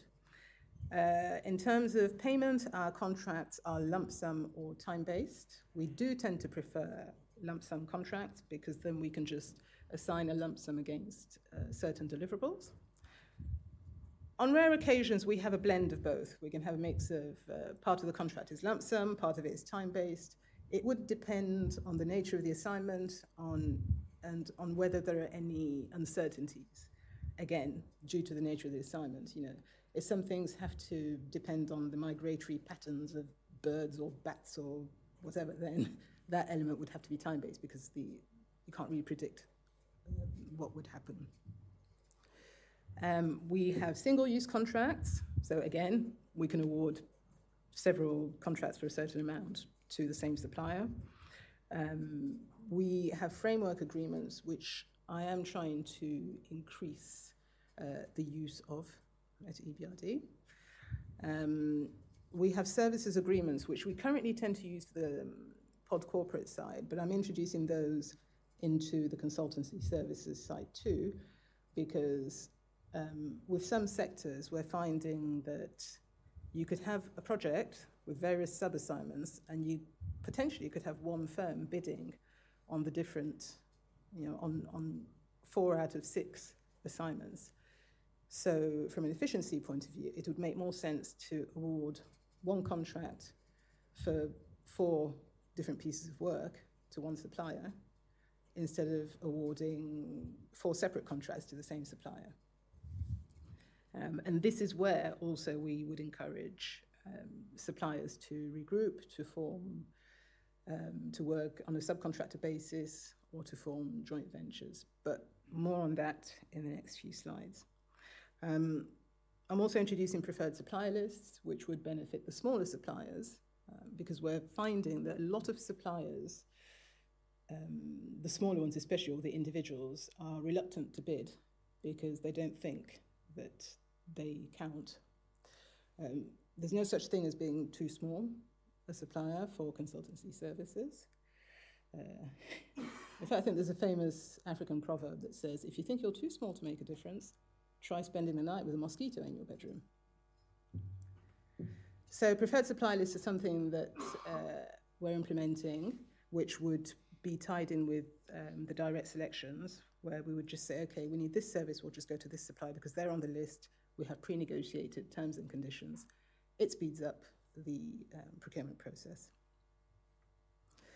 To bid for our tenders, firms and individuals from all countries can do so. It doesn't matter if your country is a member of the bank or not. So, getting started. Some of you might want to go onto our website on your phone if you want. So before you start bidding for business, it's always a good idea to find out more about the bank, what we do, what our strategies are. If you go to this screen on our website, it will tell you, what our strategies are for different sectors, and it will help you to position yourself as a business or as an individual on the sector that's of most interest to you. And also, it's always good if you've done your research and you're up to date, because it means you'll produce a better quality proposal.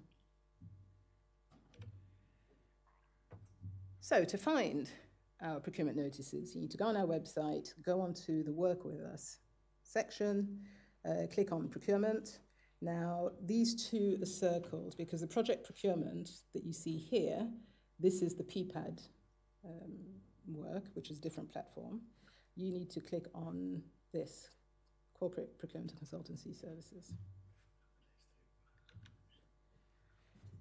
Once you're there are, again, two separate areas. You want to go to the one that's circled in red. And then you click on here, Learn More, and this is where you have all the bank-led procurement.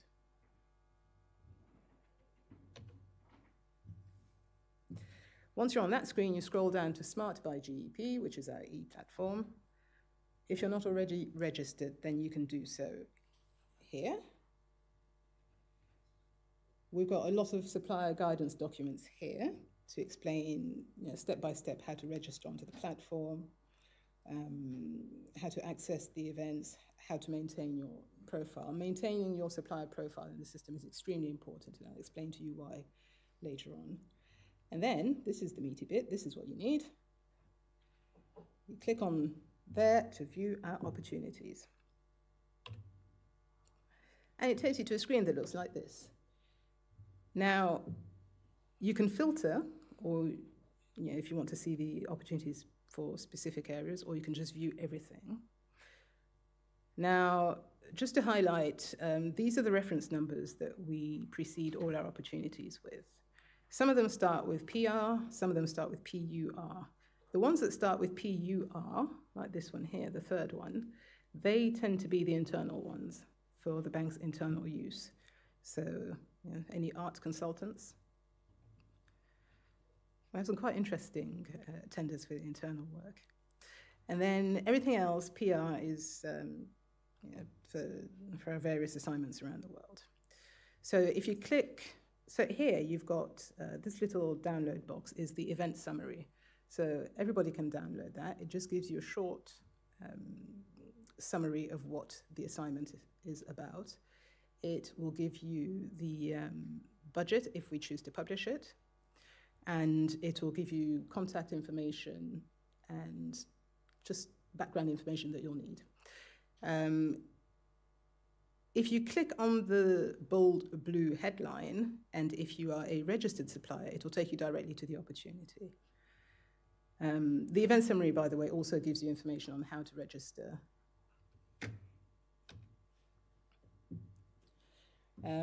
Important point to note, if it is a restricted competitive selection, it will not be on our public bid site, but those suppliers who've been invited to participate will receive the invitation. As I said earlier, if you want to access the full procurement dossier, you need to be registered. So please register.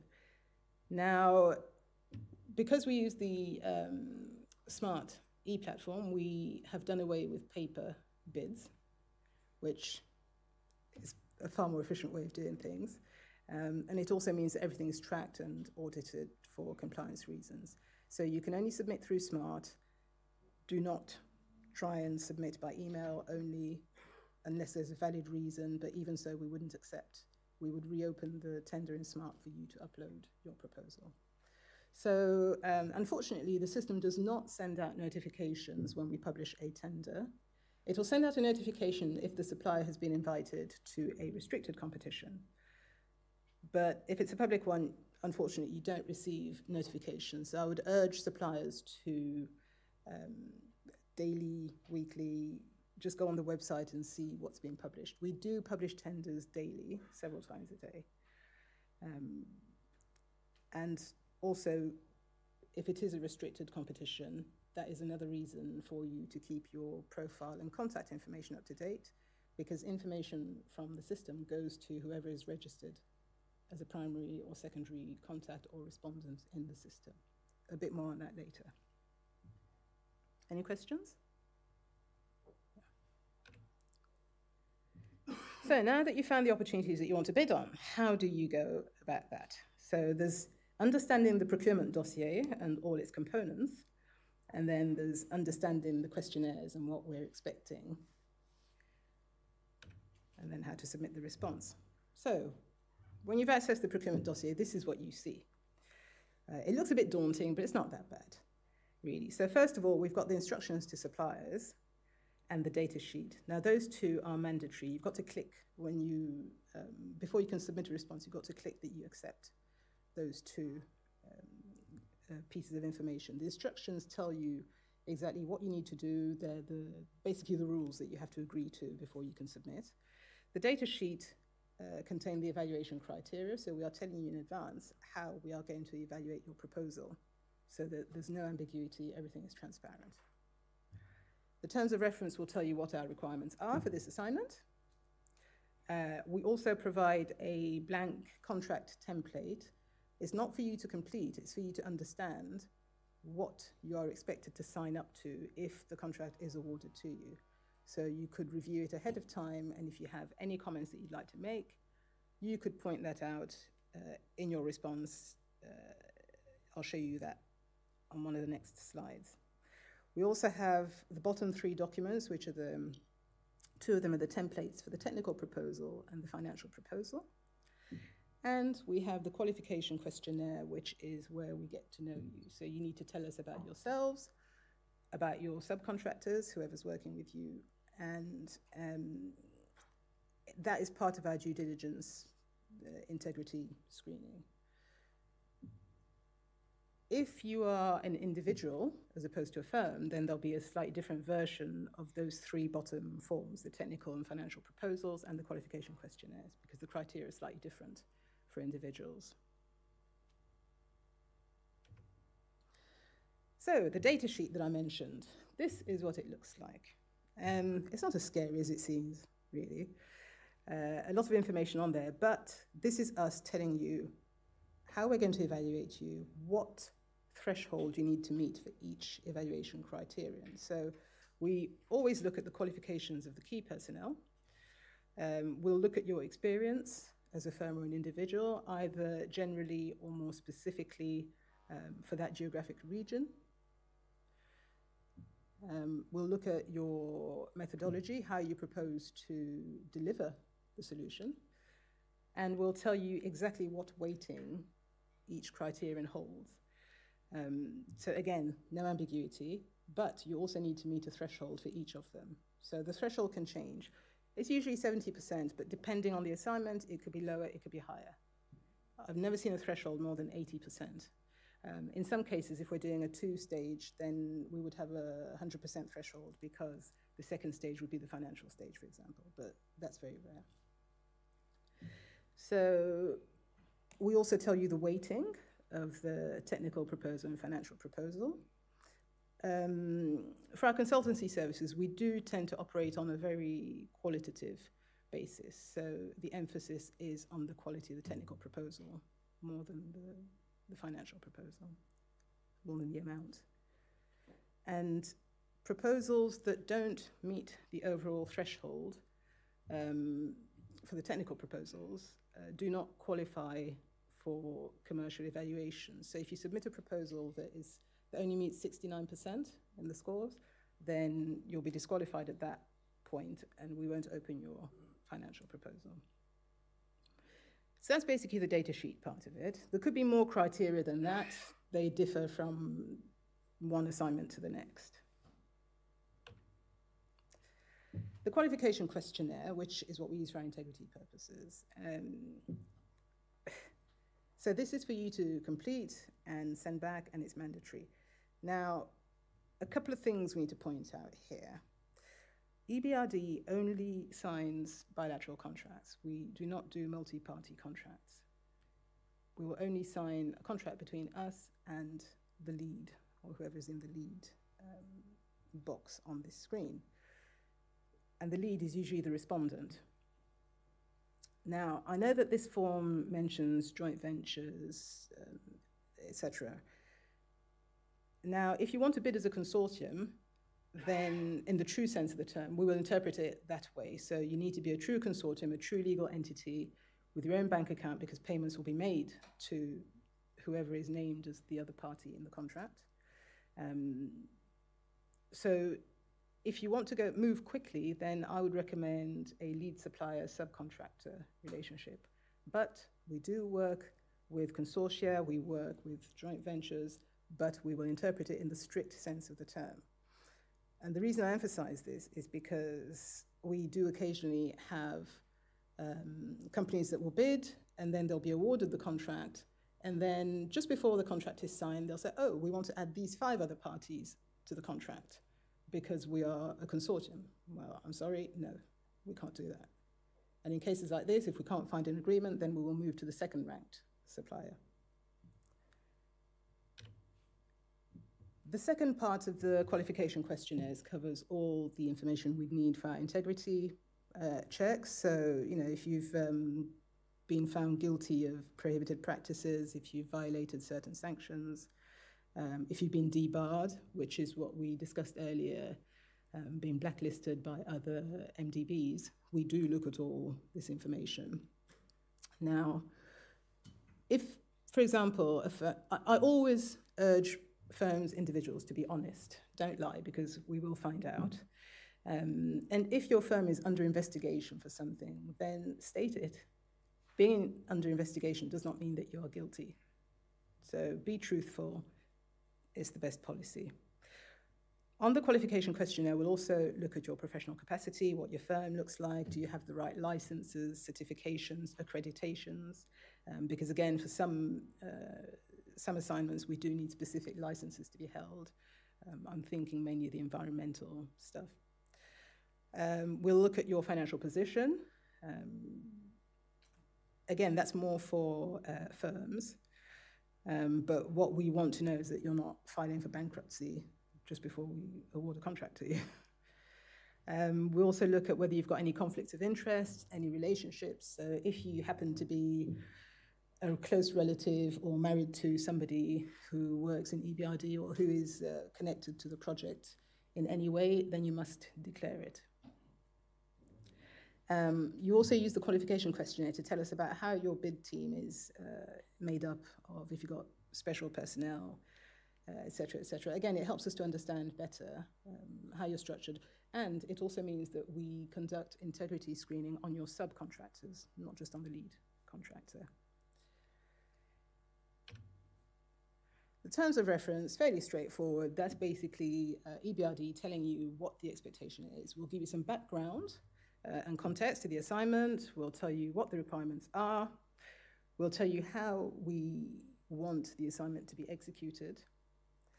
If there are any timelines that need to be respected, any specific milestones, any specific deliverables, it could be anything from a report to a piece of software to delivering a conference. So that will all be in the terms of reference, including any information that you might need. We can add annexes, which would be, for example, any documentation that the supplier would need to rely on to be able to carry out their part of the assignment.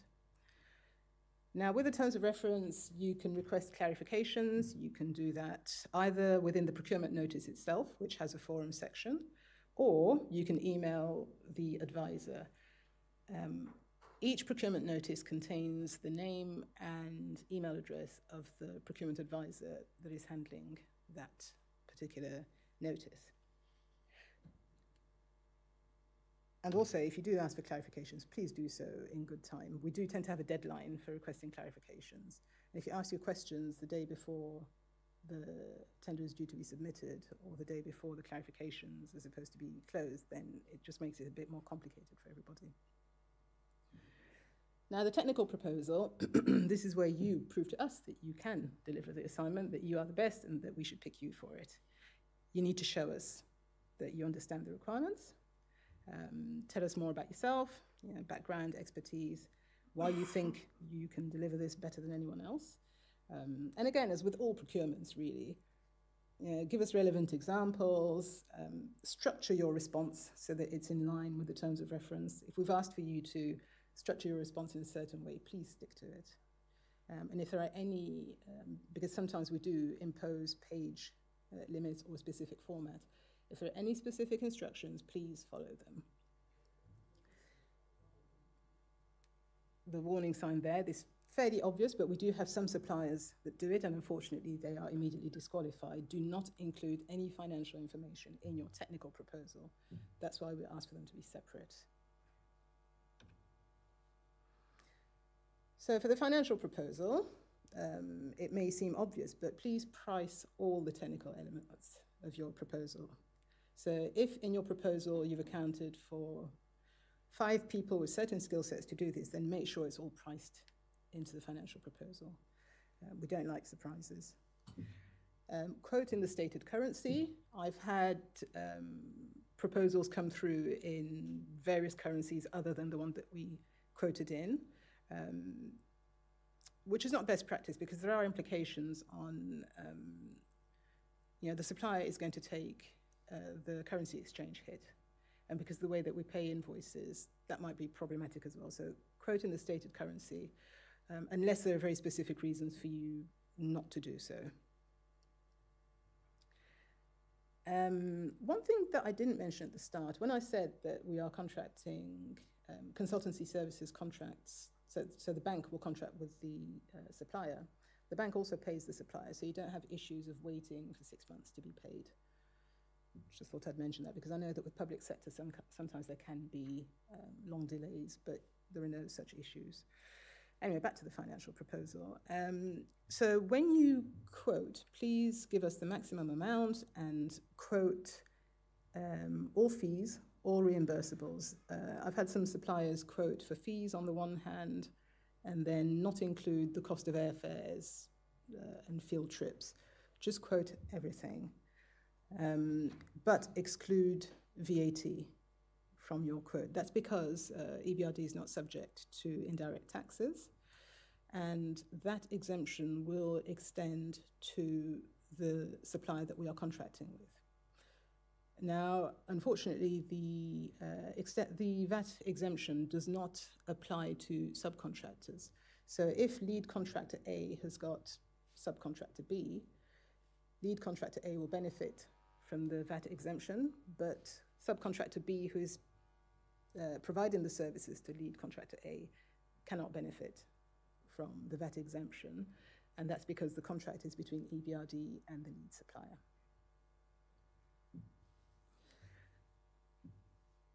Now, in some countries, the legislation does require the supplier to produce a VAT exemption letter. EBRD can provide that upon request, but only after the contract has been signed with the supplier, because that's when the VAT exemption relationship comes in. And the reason why I'm mentioning this is because we do get a lot of questions about this, and sometimes at a latter stage of the process. So I believe it's best to be clear from the outset. A template contract. So a template contract is about 70 pages long. Interesting read. But just a few key areas I want to point out on there. A lot of suppliers tend to try and send back to us the contract that they have completed. Please don't do so. The procurement advisor will complete the contract when it's been negotiated. It's just there for you to understand what we expect you to sign up to. A few things though, things like contract numbers are system generated. And this is also applicable for, assuming you're at the stage where the contract has been awarded to you, you don't need to fill it out. We will generate the contract number, and a lot of things in the template contract are automatically populated by the SMART system, which is why you need to keep your details up to date in the system. So the contract, as I've said, is between EBRD and one party only. Everything that's highlighted in yellow in the contract is deleted or amended or updated by EBRD. You don't need to do that. You just need to check that certain things on the right-hand side here are correct. So everything that I've outlined in blue, that comes from your SMART account. That's why you need to keep your profile up to date. We need you to have the right company name, the right address, the right signatory name and email address. Believe it or not, these are things that a lot of the time suppliers don't tend to keep updated, which means that the contract goes off into the ether and nobody can trace it, or it gets sent to the wrong signatory. And we have had cases of the wrong signatory signing a contract, which is not a good thing.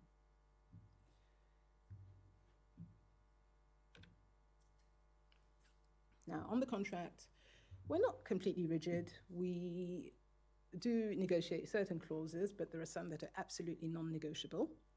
So anything to do with EBRD's privileges and immunities, dispute resolution, because we have specific pathways for dispute resolution, anything to do with prohibited practices and donor requirements, because when we receive funding from our donors, that funding comes with an attached set of rules, requirements that we must pass on, because it's the donor funds being used to pay the consultant.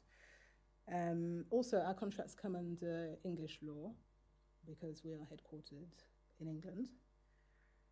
So these are the non-negotiable clauses. And then on some clauses, we are reasonable. We will negotiate up to a point. So, and these on the right-hand side of the screen are the clauses that a lot of suppliers tend to come back to us on.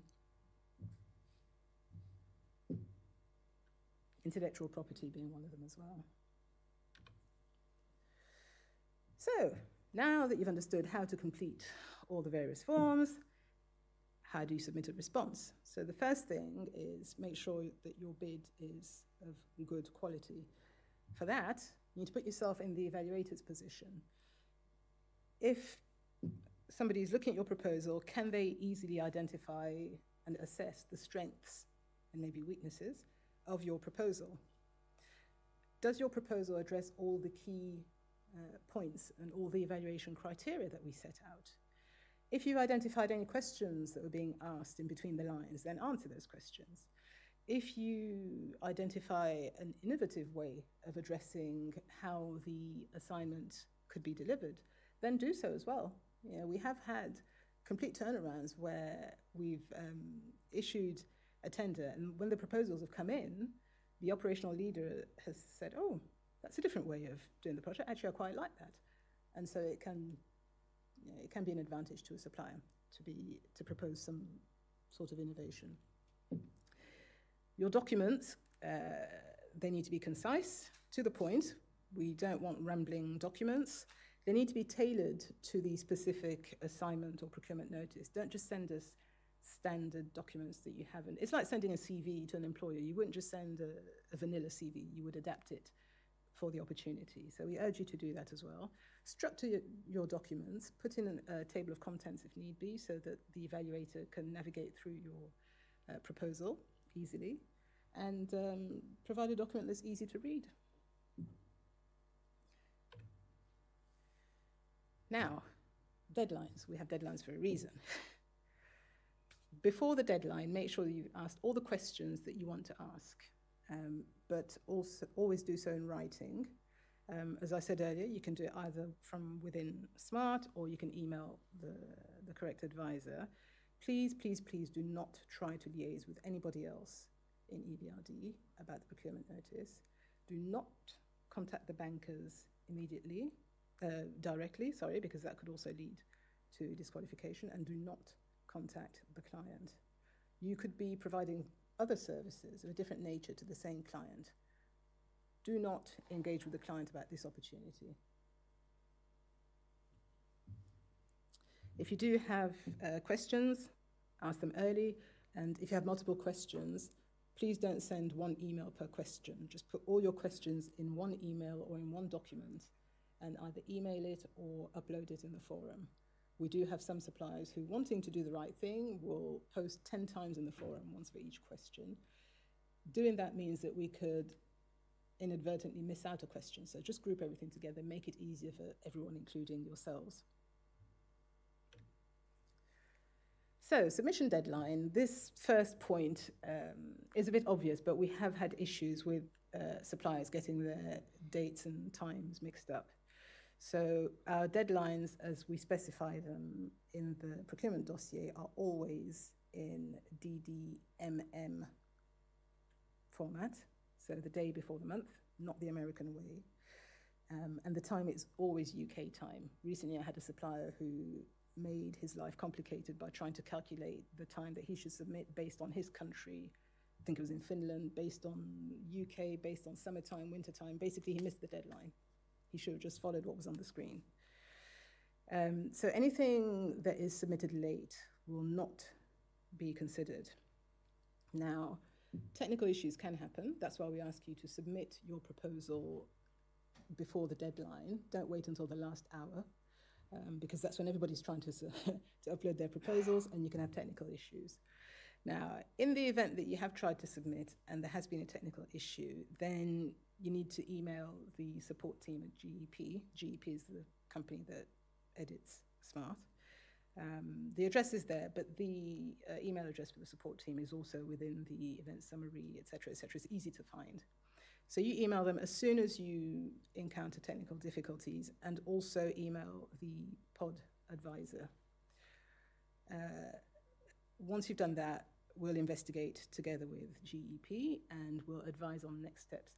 The reason why we ask you to email us immediately is so that we know that there's been a problem, and we will look at all the log files to make sure that there has been a technical problem before we decide on whether to extend the deadline by a couple of hours just to allow you time, once the problem has been fixed, to upload your response.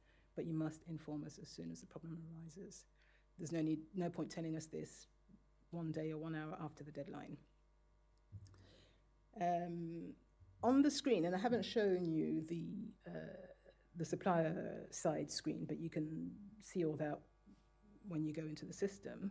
Once you've uploaded your proposals, all the documents that we request, please remember to click on the submit button. Again, this can seem fairly obvious, but we once had a case where a supplier did not click on submit, and then it turned into a long, drawn-out process of them being convinced that there'd been something nefarious happening. But that is not the case. So just please remember, click on everything. And if you haven't received confirmation that your response has been submitted, then click again. Just know that you need to have received confirmation that your response has been uploaded for it to be in the system. And as I said, don't wait until the last minute. So once you've submitted your proposal, what happens?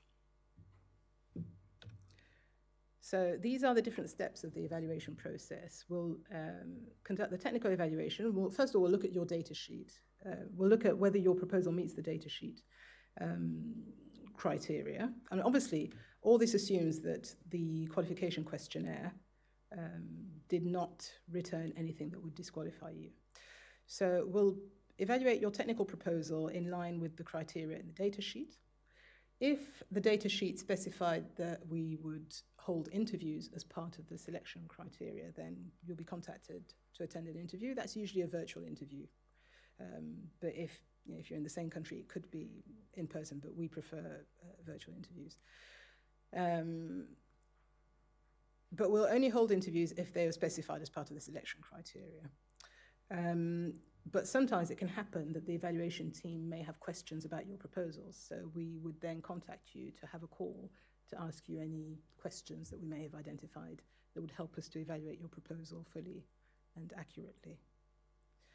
And then after that, if you pass all the qualitative criteria, we go to the quantitative side, where we look at the financial proposals, and we would compare your financial score against the lowest financial price. So it's just, we don't necessarily go automatically for the lowest or the highest. There's an in-between point, and it's a very savvy calculation that's carried out, not by the advisor, it's all automated, the calculation. And then whoever is ranked first is awarded the contract, subject to successful negotiations. So we would then contact you by email saying, you've been awarded. We'll ask you to confirm a certain number of things, like the availability of the team that you proposed. Therefore, don't propose a team that you cannot provide at the time of the assignment. So we'll ask you for all those, we'll ask you to confirm a certain number of things. This is where there's a bit of toing and froing with a contract, where some suppliers might want to negotiate certain clauses and others don't. So once we've reached that point, the contract is signed. We sign through DocuSign, again, all done electronically. That's why you need to keep your details up to date in the system. And once the contract is signed, then unsuccessful bidders are notified. The notification is sent through SMART. It's an automated email, and it goes to the person who is defined as the lead contact in your SMART account. Hence the reason why you should keep your SMART details up to date.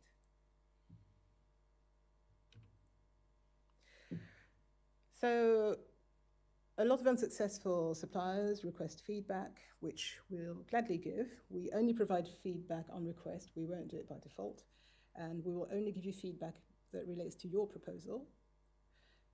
We won't tell you how it compared to other proposals. And the level of granularity that we go down to is, first of all, we'll tell you if you were rejected because you were disqualified. If you were disqualified, then we won't even go into the rest of it. But otherwise, if it's not a disqualification case, we will go into your scores. So we will say, you know, these were the evaluation criteria in the data sheet. So for this criterion number 1, the minimum score was 70, you scored 50. And we'll do that for all the evaluation criteria. And that gives you then a better understanding of where your proposal was stronger and where it could have done better. When it comes to the contract implementation, so things then pass from the procurement team to the banking team, and the projects on EBRD's side are monitored by the operational leader, also referred to as the OL. Now, the OL will monitor your performance, make sure that it's in line with the contract, that you're delivering what you need to deliver in line with the milestones, and that everything's running smoothly. The OL will also approve your deliverables for payment, and we pay within 30 days. When the contract is being implemented, it can happen that depending on the assignment, the scope might change for various reasons that are out of our control. So if the client's requirements change, we might need to make changes to the contract. And those changes are always by mutual agreement, even when it's a contract termination, because we have 2 ways of terminating contracts. They can be by mutual agreement or unilateral. We prefer a mutual agreement termination because one of the questions that we ask in the qualification questionnaire is to know whether we've ever terminated a contract unilaterally. It's always better for suppliers to not say that it's been a unilateral termination, because that would imply that a certain number of things were not met. Mutual is always better. So our contract changes are always by mutual agreement, and we will change them specifically for these reasons. Where there's a change in scope, it's either increased or decreased. A change in the timescales, again, usually they increase, sometimes they decrease. Key personnel changes, we do need to be notified, and we need to approve them because we need to run the integrity checks on any new key personnel. Any budget reallocations, again, often they're linked to change of scope, or any other costs. So these are the main times when we would amend the contract. Any questions? Either I'm very clear or not. So EBRD, our vision and our goal is to achieve sustainable entrepreneurial economies that offer opportunities to everyone. And to do this, we need your help as suppliers, especially in the consultancy services side. Yes, we do work with a lot of suppliers, but we always need new innovative suppliers, whether you operate in a niche market, whether you're new to the consultancy arena.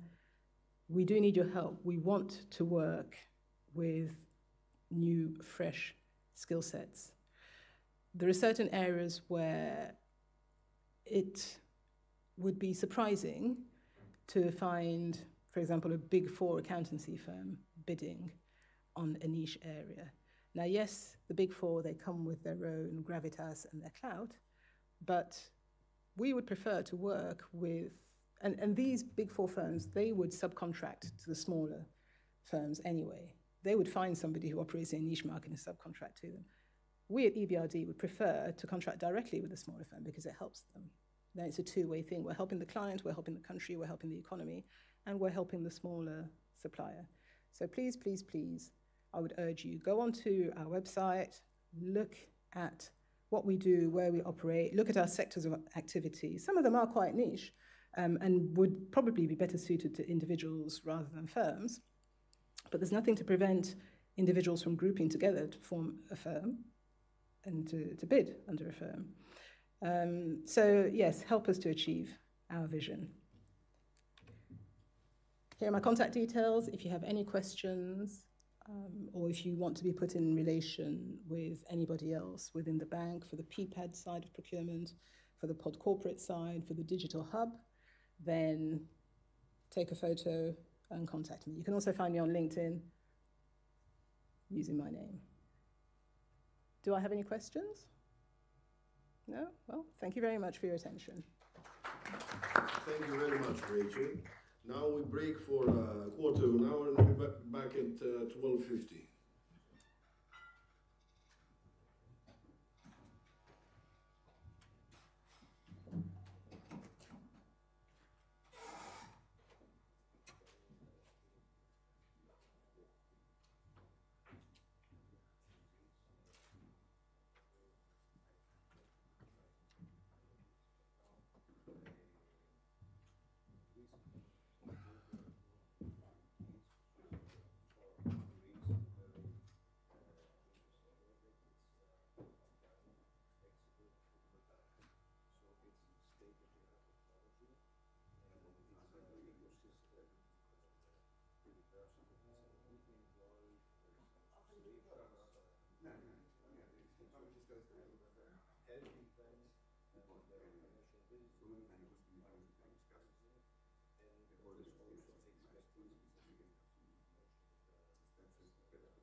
Είχα στείλει ένα email με μια παρουσίαση επικαιροποιημένη. Ναι.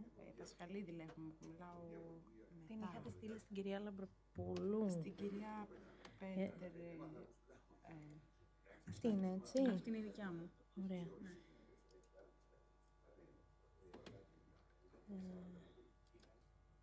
So good morning from my side as well. Thank you very much for the invitation to this well-organized event and for giving me the opportunity to interact both with you and the audience. I see some familiar faces. I'm happy for that.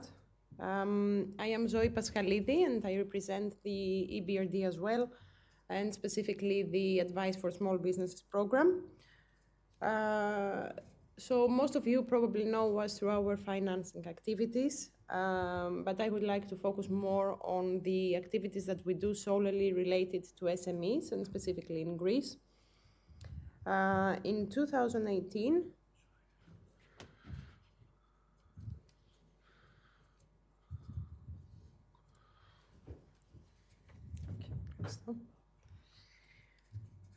in 2018, we started our operations in Greece, the Advice for Small Businesses program, through which we help SMEs grow and overcome any difficulties they might face. No one disputes that financing is the main driver for business growth, but we also know that a large percentage of SMEs do not have access to finance, and a large percentage of companies that have access to finance, they don't use it in an appropriate way, the most productive, I would say, way. That's why we started the Advice for Small Businesses, ASB program, which is run in almost all of our countries of operations since 1993, and through which we are here to bridge the gap and help the companies, first of all, increase their chances of receiving financing, transferring know-how to them, and also getting funding and growing in this way. Since we started, we have invested, supported, almost 200 companies, and we have also supported around 1,000 business representatives through other activities, which I will mention later on. So let me start by presenting the key tool of the program. ASB aims to link companies with partner consultants. This can be either from the Greek market, so we are talking about Greek consultants. They can range from a sole practitioner to the larger consulting companies like the Big Four. These consultants, they deliver the so-called local projects. And we also collaborate with international industry experts. These are individuals with extensive experience in a specific industry. Usually these people, they are C-level executives of large international, multinational companies. The international experts, they do deliver the international advisory projects.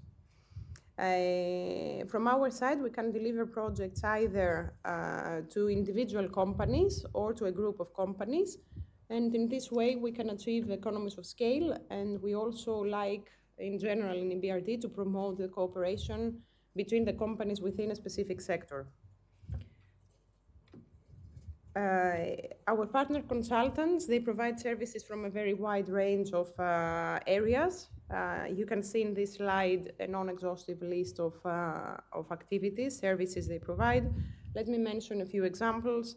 Export development is one of our favorite. Marketing plans, branding, website creations, very complex technology applications, resource savings, in business and operations, ESG, green transition, and really whatever can be covered by an external consultant. EBRD approves its consultants through a screening process, which I will describe later on, and based on specific criteria such as the experience, which is very important, and the relevance to our clients. So we want to see projects delivered specifically to SMEs. In this way, we ensure the quality delivered through our projects from EBRD are up to our standards. At this point, it's probably worth mentioning, briefly describing the process of our projects. The process starts with a simple application from the companies to EBRD.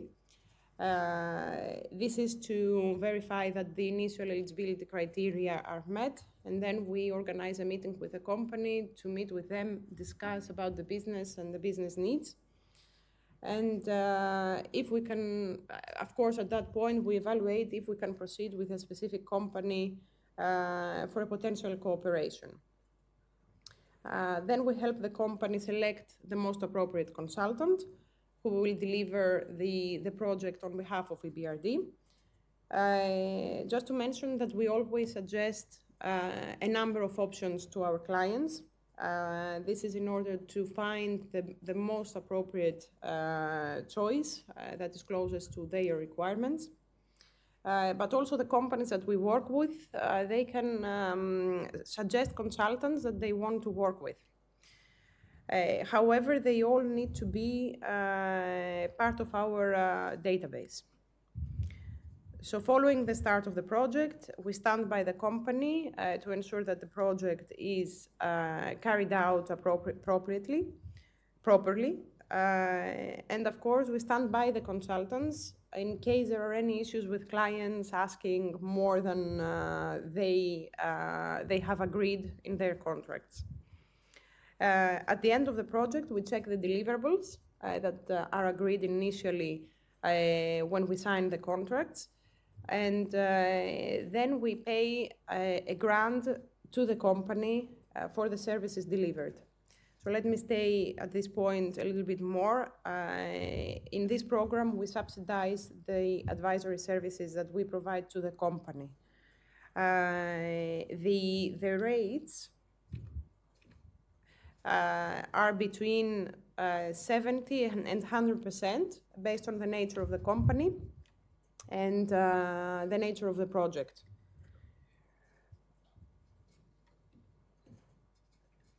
So we are able to do this thanks to our donors, the Hellenic Republic, the European Union, the EBRD Technical Cooperation Fund, Taiwan Business, and of course, part of the funds is EBRD's funds. Let me finish with this process. 1 year after the completion of the consulting project, an evaluation is carried out to the company. This is to verify that indeed the project that we delivered helped the company with their goals. And we also discuss about any potential needs that the company might want to address further. In terms of the consulting approval process, we call it pre-qualification. This is a really simple application process. There is an application form that needs to be filled in. In the application, you include details about your experience and references from clients that you have already worked with. We then meet in order to discuss about your expertise and for us to understand better what you do, in order to be able to suggest your services to our clients. And once you're approved in our database, we are able to suggest your services to our clients. So in case there is a consultant in strategy and we have a business plan that is requested from one of our clients, we will suggest a number of consultants for them to choose. As I said before, you can also, from your side, propose any projects you want to deliver through EBRD and to suggest the program to your clients. So here you see, as I mentioned, we have, since 2018 that we started the program, we have delivered more than 220 advisory projects with Greek SMEs. We have pre-qualified around 150 consultants in the program. These consultancies are from very many different areas and from various capacities, and we have an extensive database of around 2,500 industry experts, international industry experts, again from various industries and from various capacities. The services that are mostly in demand in Greece are the marketing and sales, including export development and strategy.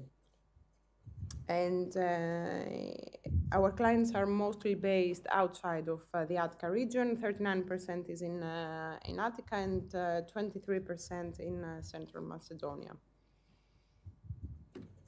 In terms of the eligibility criteria for the companies, we can work with SMEs with the EU definition, so up to 50 million turnover, up to 250 employees. We have exceptions for larger companies and specifically for the number of employees. In terms of the ownership, we talk about private companies, with the majority being Greek owners and based in Greece. With sectors, Rachel mentioned the ones that we cannot work on, like tobacco, heavy alcohol, financial services, etc. In terms of alcohol, we do wine and beer. And in terms of maturity, we can work with pretty much all the companies, the SMEs. The main program is for companies more mature, at least 2 to 3 years of operation. And we also have a specific program which is for startups. Maybe I should mention a few examples for you to understand our clientele. I will start with Papoutchanis. Probably most of you know Papoutchanis, the leading Greek soap manufacturer, with whom we have worked to develop new lines of businesses. We connected the company with a number of advisors, industry advisors. All of them were ex-Procter & Gamble executives. They were mostly from R&D and production, and they were engineers. We have also worked with PeopleCert. This is a global leader in certifications. We connected the company with an industry expert in the field of internal organization and management dashboards.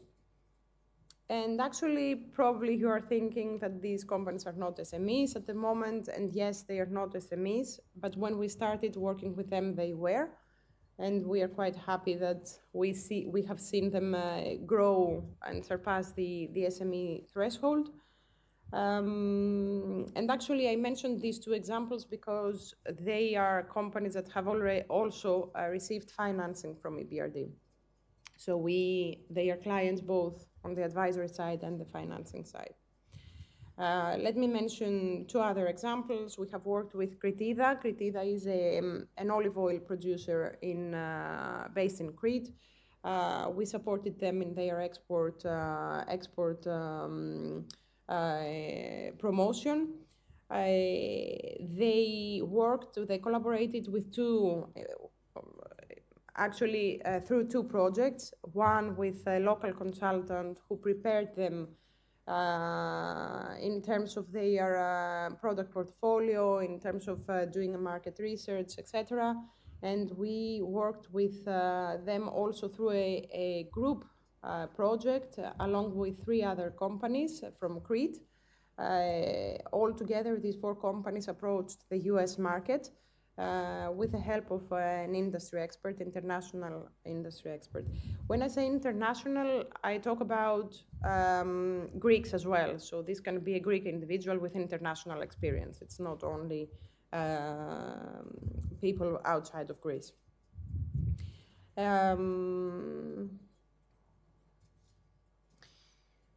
At EBRD, in general, we work on a market demand basis. For this, we collaborate with local players, with consultants, with international institutions, with banks and business associations. And we do share know-how, we share experiences, and we co-organize activities. So in addition to the consulting projects, we design and deliver other activities as well, and other tools that are very specialized to the needs of the market. One of these is the Star Venture program, which is about startups. This is delivered through, again, advisory services, through mentoring activities, business matching trips, and investor pitches.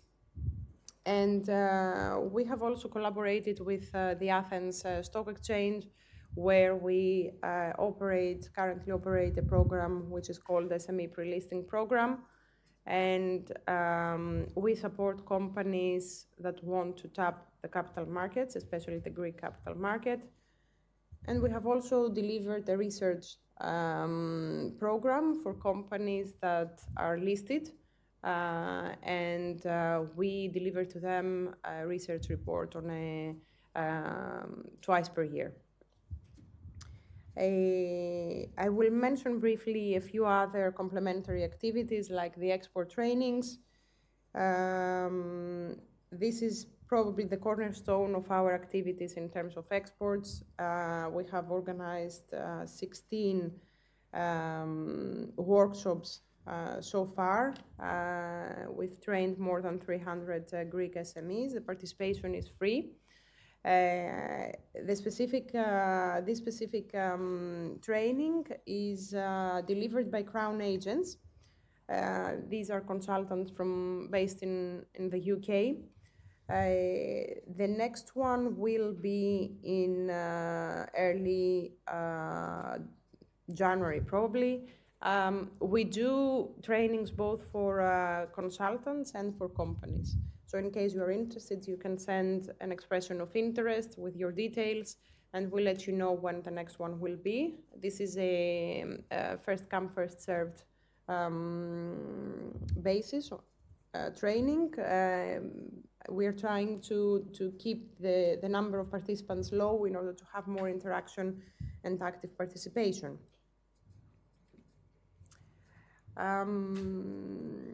We also organize some sectoral workshops.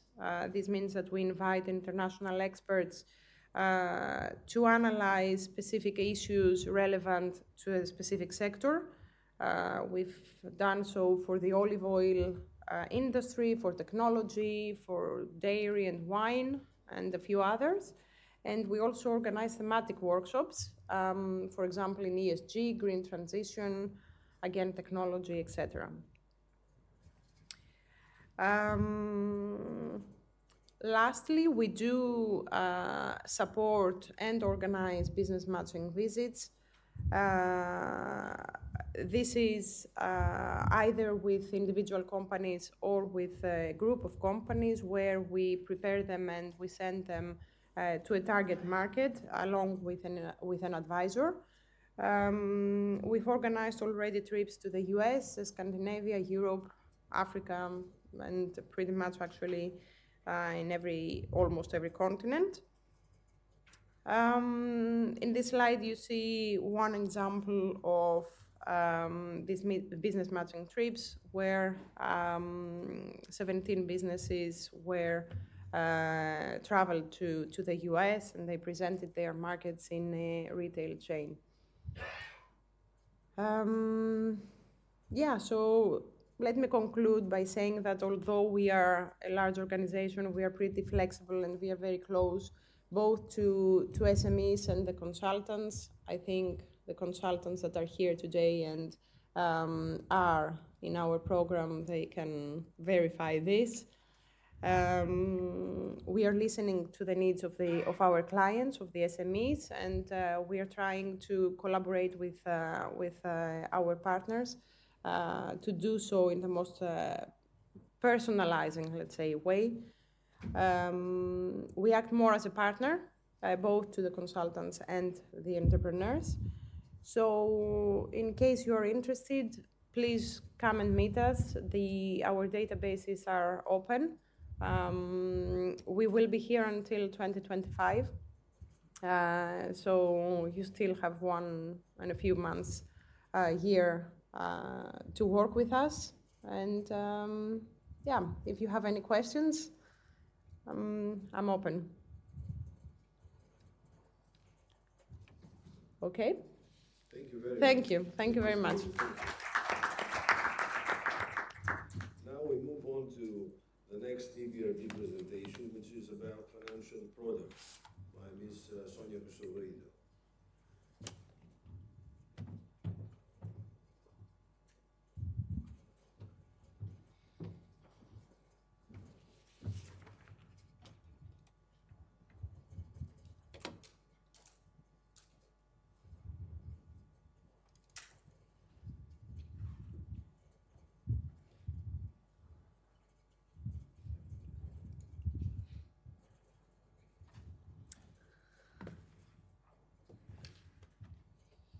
Right. Thank you very much for the invitation and for this important initiative. I'm very pleased to be participating in today's event. My name is Sonia Christodoulou. I'm an associate banker with EBRD here in Greece. I've been with EBRD for the past 6 years.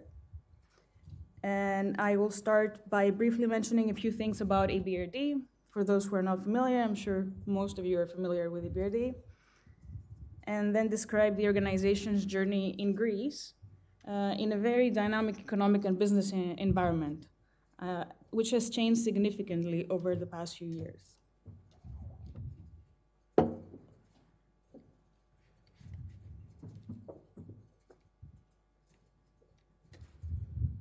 So as Rachel mentioned before, EBRD, the European Bank for Reconstruction and Development, was founded in 1991 with the objective to create a post-Cold War era in Central and Eastern Europe. The EBRD is owned by 73 countries and 2 intergovernmental institutions, the European Union and the European Investment Bank. We invest in projects across a variety of sectors. We engage in policy dialogue, but we also provide technical advice that fosters innovation and supports sustainable open market economies. We are now doing more than ever, supporting the economic development in more than 40 countries across 3 continents. Since 1991, we have invested approximately 200 billion in over 7,000 projects across private and public sectors, although we focus more on the private sector. Notably, the EBRD is the largest single investor in many of the countries that we operate, and we are proud that we also mobilize significant foreign direct investment into the economies that we operate. We also maintain a close political dialogue with governments, and we work in cooperation with international organizations such as the OECD, the IMF, EU specialized agencies, and the World Bank.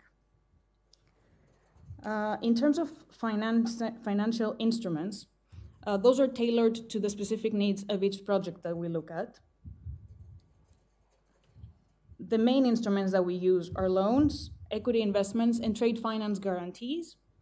And as I said, we focus a lot on the private sector. Now, a little bit about what we have done in Greece. We started investing in Greece back in 2015 with the aim to support the reforms and the return to the economic growth. We came after a government request to help the country that was going through an economic crisis at the time. From the very beginning, our strategy included these 3 priorities: to strengthen the competitiveness by facilitating the expansion of the private sector, to support sustainable energy and infrastructure, and to enhance the resilience of the financial sector by supporting the Greek banking system. So the funds that we've invested in Greece have targeted these 3 pillars, almost evenly split. The majority of it went to the Greek banking system, including financial institutions and non-bank financial institutions, such as factoring companies and insurance companies.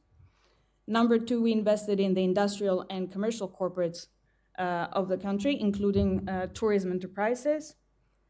And we also did a lot of projects on the energy and infrastructure sector. To date, we have invested over 7 billion in more than 100 investments, and we have supported projects through the entire range of instruments across the capital structure, including direct loans, direct equity, convertible bonds, capital market transactions. We've done commitments in a lot of private equity funds, as well as trade finance guarantees. We are very glad that we have witnessed very strong progress in the Greek economy, and very proud of our contribution over the past few years. If you think about it, the country today is in a completely different state than what it was 9 years ago when we came in. And a notable example is that Greece was upgraded to investment grade status after more than 10 years. So all the key economic indicators improved, despite the challenging macroeconomic conditions that still remain, especially on the inflation side, but also on the geopolitical risks. I'm going to touch briefly upon each one of the sectors that we invest in, with some examples of what we've done in each one of the sectors. So first, which comprises the biggest part of our investments, is the financial institution side of things. So EBRD has participated in many projects that involve direct and indirect financing to financial institutions to support the growth and recovery of the sector, strengthen its resilience against future economic downturns, and promote deeper and broader financial intermediation. Our first investment in Greece was the recapitalization of the 4 systemic Greek banks. Since then, we have supported the Greek banks in bond issuances that they have completed, as well as in structured finance transactions, including securitizations and NPL sales. And another big part of our contribution to the Greek banking system is our support through our trade facilitation program. You see some of the examples on the screen, including bonds that we invested in, investments in securitization structures, such as the AV securitization, and an example of one of the trade finance program that we have. All four systemic Greek banks have trade finance limits. What is the trade finance program?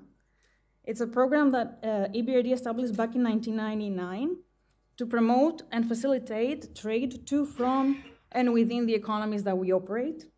Essentially, under the program, we provide guarantees to international commercial banks to cover the political and commercial payment risk that arises from transactions undertaken by local banks in the EBRD region. So we cover the political risk and the commercial risk that the Greek banks face towards their counterparts internationally.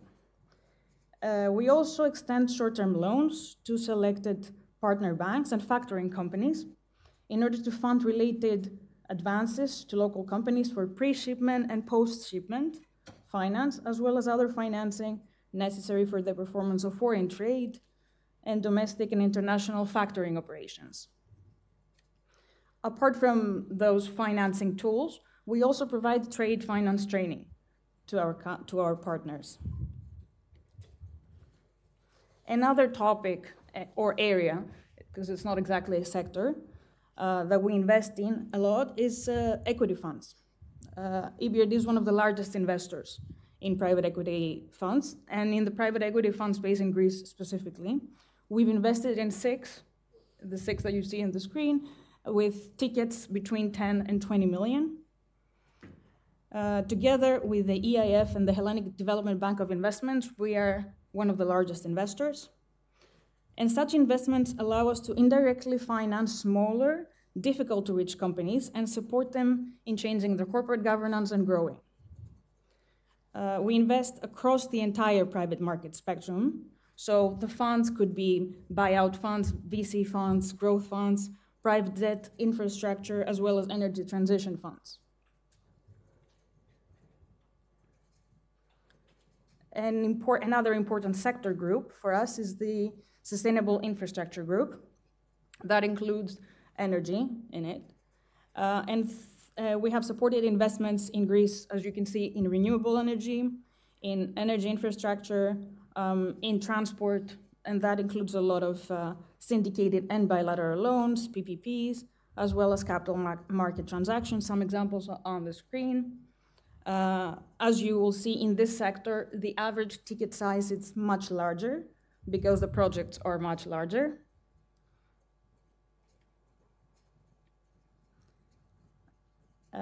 Within the property and tourism sector that we've involved, we aim to address the fundamental supply that we see in modern, high-quality, energy-efficient commercial, logistics, and residential real estate. So we've done a number of investments within the real estate spectrum in this region. Our priorities here include investing in green and sustainable infrastructure and promoting urban regeneration initiatives in order to support an inclusive and competitive hospitality and tourism sector.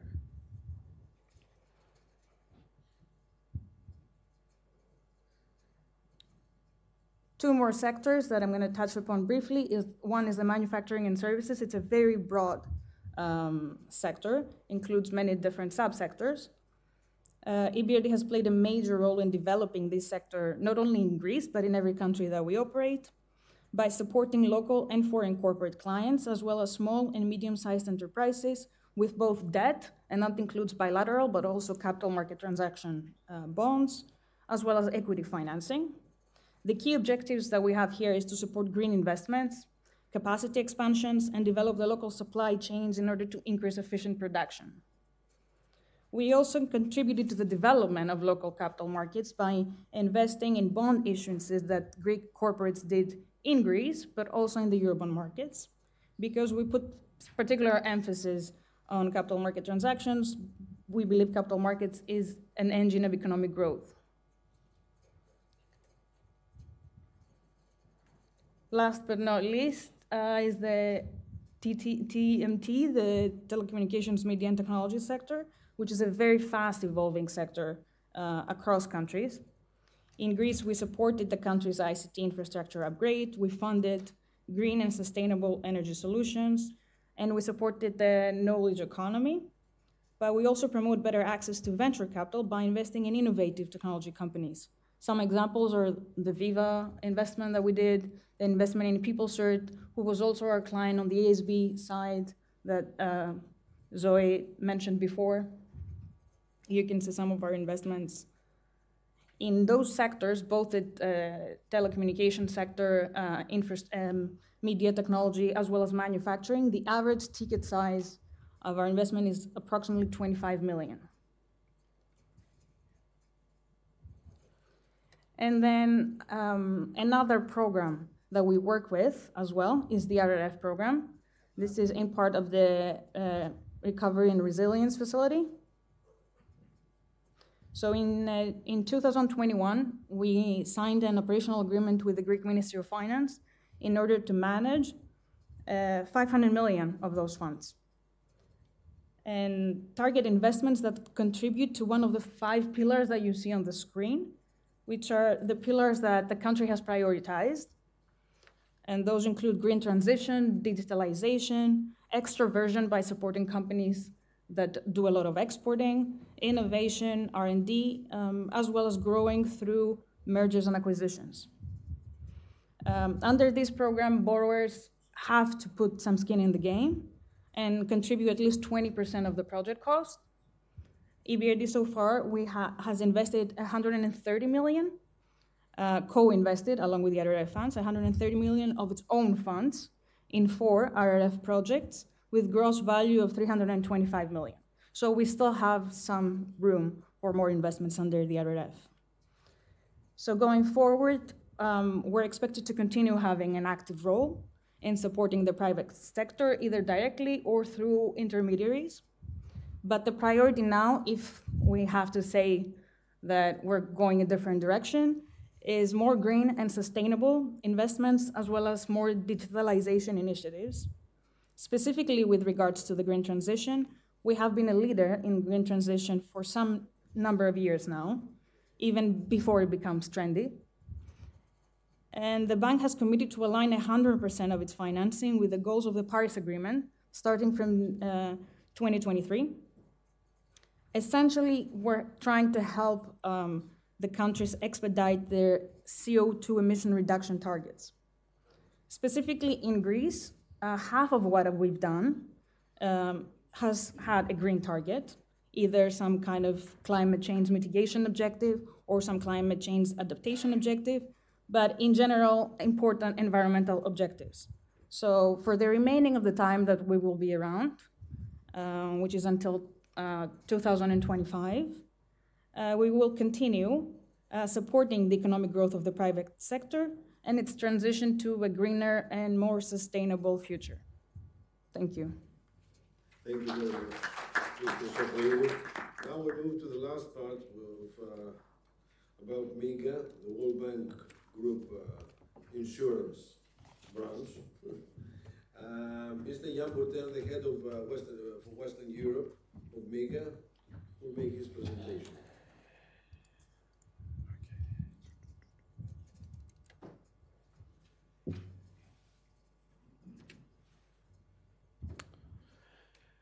Thank you very much, and thank you for the invitation. So very glad to be here with you. I will present, so first of all, my name is Jan Bourtel, so I'm the head of Western Europe for MIGA. So Western Europe means I'm in charge of client coverage and business origination within MIGA, and the office is based in Paris. Okay. Just one second. When we talk about MIGA, probably that's a less well-known entity of the World Bank Group.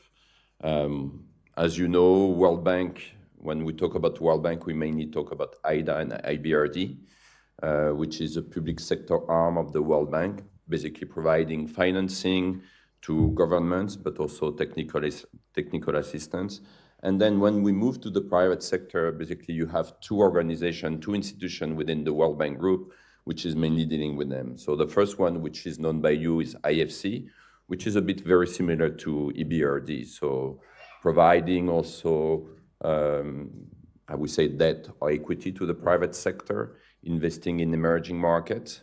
Even if the EBRD, I would say, presentation focused on support in Greece, they also support Greek company investing also in neighboring countries.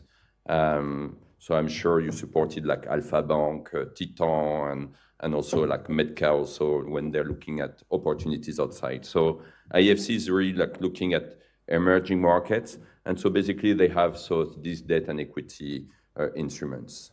MIGA, which is the most recent organization, and just to give you a size even of, I would say, staff working in this organization, probably World Bank, you have around like 13,000 people working there. IFC, I would say 5,000 to 6,000. MIGA, we are 200 people, so much smaller. I used to say we're the kind of the SME of the World Bank Group, so, and also being a bit more agile. And so basically MIGA is really focusing on guarantee instruments and really with the aim to help, I would say, increase foreign direct investment in emerging markets. And so basically we have three types of products that I will describe briefly, which is political risk insurance, credit enhancement, and trade finance guarantees.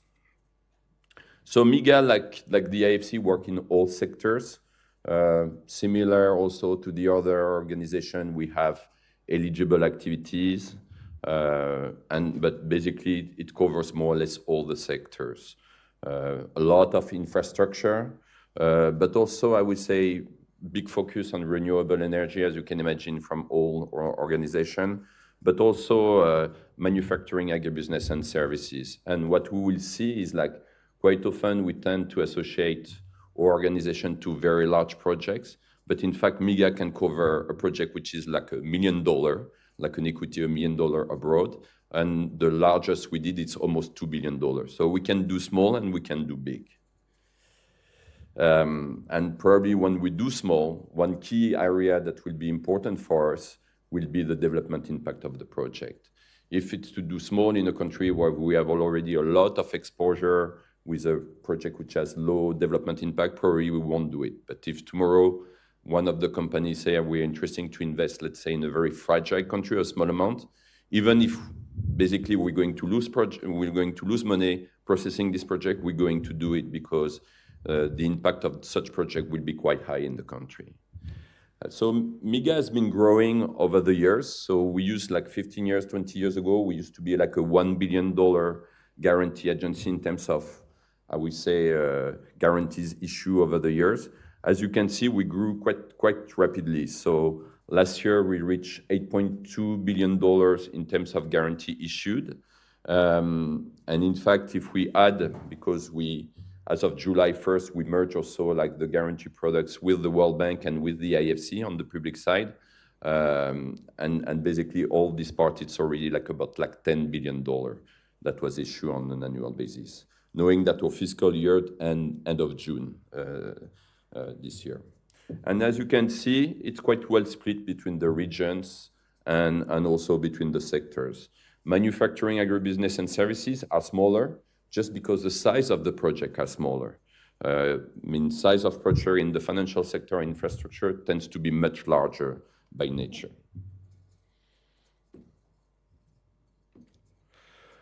So, like I say, we are covering, I would say, cross-border investment. That's the aim of the guarantee. So we can cover all type of financial instruments, so equity, shareholder loans, commercial loans, swap, debt instruments. Sometimes you may sign a contract, for example, with the government of Côte d'Ivoire, and basically you will be paid based on payment services. We can cover such contracts. So we can cover management contracts, we can cover like kind of payment schedules which are related to the contract. The only eligibility is same thing. We need to have a supplier or an investor which is coming from a third country, and we need to cross the border at some point. So we have about like 182 eligible countries, investors countries, and in terms of where we can cover projects, only 154. So for example, we cannot cover projects in Greece, but we still can cover projects, for example, in countries like Chile, Peru, Mexico. The country where we have our largest exposure right now is Serbia. So it's a different mix of countries. When we cover you, you will all have some skin in the game. So when we cover debt instruments, we cover up to 95%. When we cover equity instruments, up to 90%. So knowing that we're covering you in difficult countries, when the situation becomes tense, when we have to solve issues, it helps us also to align interests between the investor, the government, for example, and MIGA.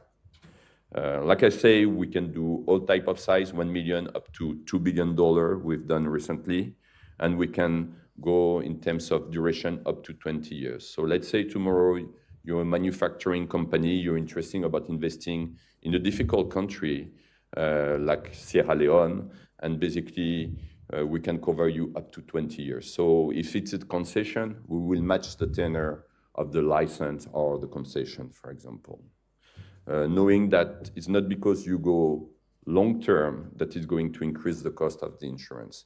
Just to give you a rough estimates of political risk insurance, for example, on a portfolio, the average cost per year, when we look at our portfolio, it's below 1%. So people don't really know how much does it cost to cover political risk. They think it can be very, very expensive. But on a portfolio, on a global basis, it's less than 1% per year.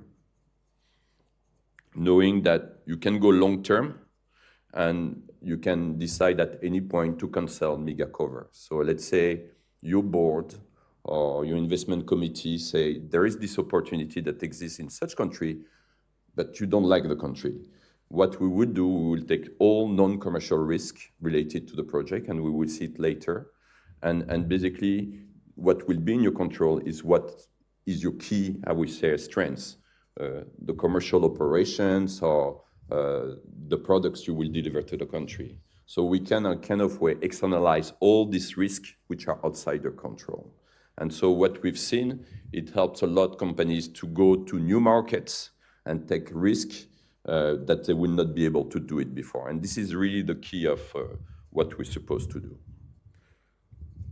So that's the three buckets, basically, of what we're doing. So the first one, political risk insurance, is really related to PPP, project finance, non-recourse financing type of projects.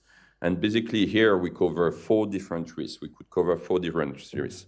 The first one, transfer restriction and concurrency incompatibility, is quite well known. Let's say you want to invest in Guinea, and basically when you invest, you expect, if you're a sponsor, to be able to repatriate your dividends, or for example, you have also a shareholder loan, you want to convert the local currency, you make your revenues in local currency, you want to convert the local currency into hard currency and get the hard currency outside the country. So we are covering this specific risk. Being able to access foreign exchange. The second one is expropriation, which is linked to nationalization, creeping expropriation. So it could be a revocation of the license, or for example, you have an investment agreement signed with the country, which provide you some tax break or some limitation of cost of regulation. We can cover you such agreements also that you will have with the country. War and civil disturbance, speak by itself. This is something you find in the private market. We can cover destruction of assets or inability to repay the loan due to some war event. One thing which is key, probably today, we're the only one providing such cover in Ukraine. So in Ukraine today, if you want to look at some investment opportunities, we can cover you. So we covered a lot of banks recently in Ukraine. We cover also some logistic parks in collaboration with EBRD. So Dragon Capital is an investor that needed to cover its equity. The debt was coming from EBRD. Basically, we help this investor to make such investment in Ukraine. In Ukraine, we're looking at agribusiness projects right now, and also we cover some manufacturing facilities in Ukraine. So this is This is something we do with some trust funds, some from donors' money, which enable us to minimize the loss in case something happens in Ukraine. And the last one is breach of contract, which is mainly relevant for infrastructure projects. So let's say you're Medca and you want to invest in an IPP, an independent power producer projects in an emerging market. Basically, when you sign such infrastructure contracts, especially if you have the government or a state-owned enterprise as a counterpart on the other hand, we can cover all the termination payment related to this investment. So that's enables such companies to make this long-term investment in the countries. And the same, if they want to divest, let's say down the road, if they want to exit the country down the road, they can always propose MIGA guarantee to the new buyer. So that's a way also for them to facilitate the exit strategy. The two other products, so credit enhancement, it's mainly for banks. It's more related to, I would say, public procurement. So it's basically, we would cover, it's very similar from ECG, what ECG will provide you to Greek companies here. So it's very similar to an ECA product. And basically, we're covering, let's say, financing provided to governments who state-owned enterprise. And any default of payment, we trigger a MIGA payment. So we have an implied AAA rating. It helps, for example, export companies to mobilize the financing, because let's say Alpha Bank, let's go with you to provide the financing in addition to the ECA financing. Basically, with a MIGA guarantee, even if you're lending, let's say, to Senegal, Alpha Bank will consider the financing attached to a guarantee as AAA. So it will lower the cost of the financing for the government. And so we do that for sovereign, sub-sovereign, and state-owned enterprise. And the last one is what we call trade finance. So we opened it last year, and it's growing really quickly. IFC has some trade finance facilities, which is mainly LC confirmation with the private sector. Us, and the same EBRD is doing with the private sector, and we help them also with the public sector, let's say in Ukraine, where we provided also some capacity. And so here we're more, at this time, covering trade loan with state-owned banks or central governments, quite large amount. But as of this year, we're going to open also the LC confirmation with, I would say, public, like state-owned banks that we're confirming. So this is a program we're doing with IFC, with EBRD, and also with IDB. One of the key things you have to remember is we are providing you a guarantee and insurance, but we are a very unusual organization. We've been operating for more than 35 years, providing guarantees for more than 1,000 projects, and probably our projects are on average 20% of our project enter some difficulties with the government. And basically being part of the World Bank Group, one of the value added of being part of this group is like we're going to mediate and try to between the government and the investor and make sure that the investor remain in the country in order to continue to operate. And most of the investors, I mean, they want the guarantee, they want the insurance, but they want especially the involvement of the World Bank Group MIGA in order to resolve the issue between the investor and the government. And this is really like the main value added we provide. Just maybe to provide you a few examples of projects in each sector. So, like I said, we can do. We've been quite involved in renewable projects. So, for example, in Egypt, we covered like more than 16 projects, mainly wind and solar PV projects. And basically, sometimes it was for the benefits of lenders, sometimes it was for the benefits of the sponsors. Mainly, usually in this type of project, renewable energy, we don't have a lot of commercial banks. Mainly, it's DFI supported. I mean, it's green. There is a lot of appetite to support such projects. But let's say quite often we support sponsors. And for example, in this slide, you see very different. Sometimes it's even DFI. So Norfund is a Norwegian DFI that we supported, but they provided equity financing to several of these projects. But for example, you had IB Vogt, which is a German EPC contractor. So not really in the business to invest long-term, to do long-term investment in developing countries, but basically what we see now, especially in emerging markets, means government is struggling to get access to public financing. And so they more and more are moving to PPPs in order to develop such infrastructure. And so IB Vogt basically bought the coverage, but two years after completion of the project, sold it to a third investors with the MEGA guarantee. And basically the MEGA guarantee helped to get the new investor on board. So that's, and usually it can be very small projects or large. So when we covered the equity, most of the covers we provided, it was like 30 megawatt solar PV projects on average.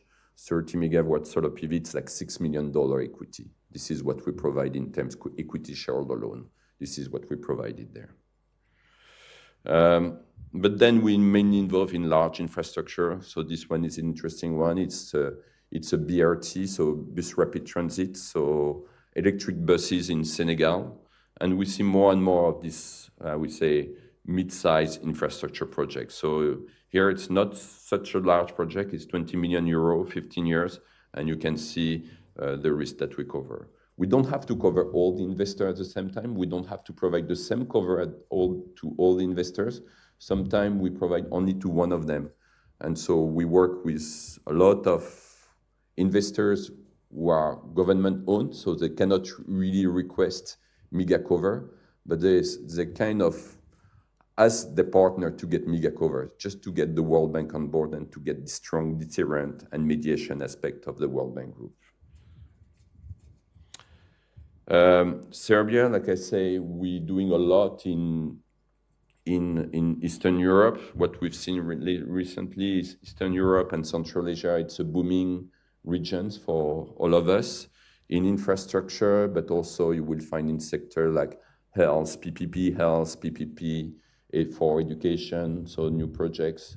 This one is a large PPP, quite heavy, so waste management projects are not the easiest one to implement. But in that case, we coverage to Suez and to a PE fund, a French PE fund who was providing also part of the financing, Marguerite Fund, and Itochu, which is a Japanese group. Lastly, I wanted to say that we have, I mean, even if we're talking political risk insurance, we are providing a lot of support also to the banking sectors. So we have not really described in this presentation a lot of what we call capital optimization products that are coming from MEGA or we're using through the IFC balance sheet, which are very relevant for banks in order to extend, I would say, their operation in emerging markets. So capital relief is a game for a lot of banks lately. Everyone tried to save capital, so we have different products that may address it. The same one we did Raiffeisen in this country, we did it also in Ukraine. And basically through this product, we help save, we say, capital at the holding level. And the way we implement the development impact is this capital saving, we force somehow the banks to reinvest it in these emerging markets. So it creates additional funding volume in these countries. And usually we try to target key sectors like renewable energy, gender targeted projects, or SMEs, for example. That's the ECA product. I'm not going to go over it. The main difference between PRI and ECA product, like I say, PRI, it's project finance, non-recourse financing, PPP projects. It's mainly open in all emerging markets. The ECA cover, which is for public sector project, on the bank, on the MEGA balance sheet, it's BB- and above. Now that we merge the product guarantees with the World Bank, we're opening also in B countries. So it's changing because we're going to put, which is going to enlarge, because when you look at the countries, that's the MEGA countries where it's available.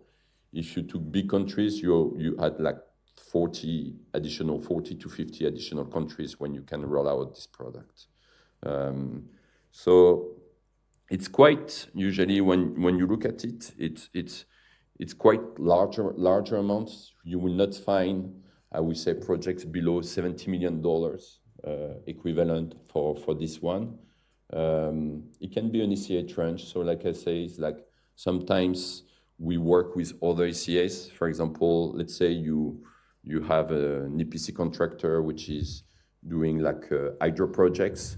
There is some export of equipment which your ECA export credit grids could support, for example. But there is a part of the financing, let's say, which is for financing the civil works in the country. By definition, the civil works will not be eligible for ECA financing. We could support this one. We don't have any eligibility content attached to MIGA. So quite often you will see us working with ECA to provide a whole financing solutions in countries.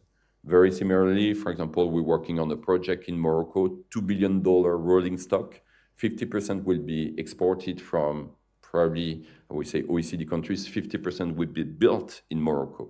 The 50% built in Morocco, we're going to provide a MIGA guarantee in order to facilitate the financing of this 50% of the rolling stock. So it's much larger projects, but could be a solution for some of the, I would say, Greek exporter some way.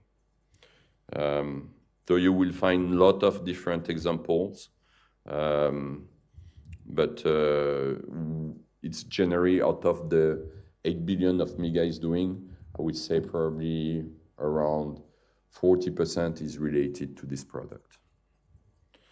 The last one, which is a trade finance, which may be more relevant for you. So like I say, it's like we had basically two types of products. The one which we are deploying right now, it's mainly the trade loans, the coverage of the trade loans. The letter of credit is something we're going to roll out this year. So we already kind of rolling out a bit with IFC and with EBRD. EBRD is just for Ukraine, where we provide capacity to EBRD to do more projects in Ukraine. But we're going basically to roll out. So the trade loan has been guarantees, trade finance guarantees have been launched last year. We did 1 billion last year. We expect to do 2-3 billion this year in terms of volume. So it's growing very, very quickly. And just to provide one example, so basically it's so trade loan. Trade loan is 1 year maximum in terms of repayment period. Usually when we do the credit enhancement, the other products that you saw, it's more starting from like year 5. So right now there is a gap between our products that we realized 2-3 years, which would be the coverage of the performance bonds, for example, that may be very relevant for you. We tend to develop it. We will develop it probably in this year or next year, for example. But as you can see, it's a short-term revolving loan facility. Ron mentioned bank already had a trade loan with the government of Côte d'Ivoire, and basically they reached the country limit. And the way we did it with MIGA guarantees, they were able to up it by 100 million. In fact, it was quite recently even approved for like $300 million. So same thing, can be quite large. Even if the tenure is up to 1 year, it's a revolving facility. So it will be up at least for like 3 years. Process, last slide. So very similar process. I mean, working with us is not the easiest of all parts, but it's like for most MDBs, I would say. We probably I work in the 3 World Bank Group institutions, World Bank, AFC, and MIGA. That's probably the easiest one to deal with. It's probably linked to the size of the institution also. But really, our process is more like a lender process at MIGA, not really like an insurer. So even when we have access to all information, I would say minimum time to process a project is 3 to 4 months. And on average, I would say it's probably 6 to 9 months. It really depends on the sector, how the project is ready. And the same, like any DFIs, MDBs, we really focus on development impact, ENS, which are criteria. So quite often we see delays, especially for SMEs, related to being unable to deal with us just because we have some requirements, and we know SMEs, when they try to implement a project, the whole team is already working on the project, and they have, I would say, not that much time to prepare documentation for lenders or for like institutions like MIGA.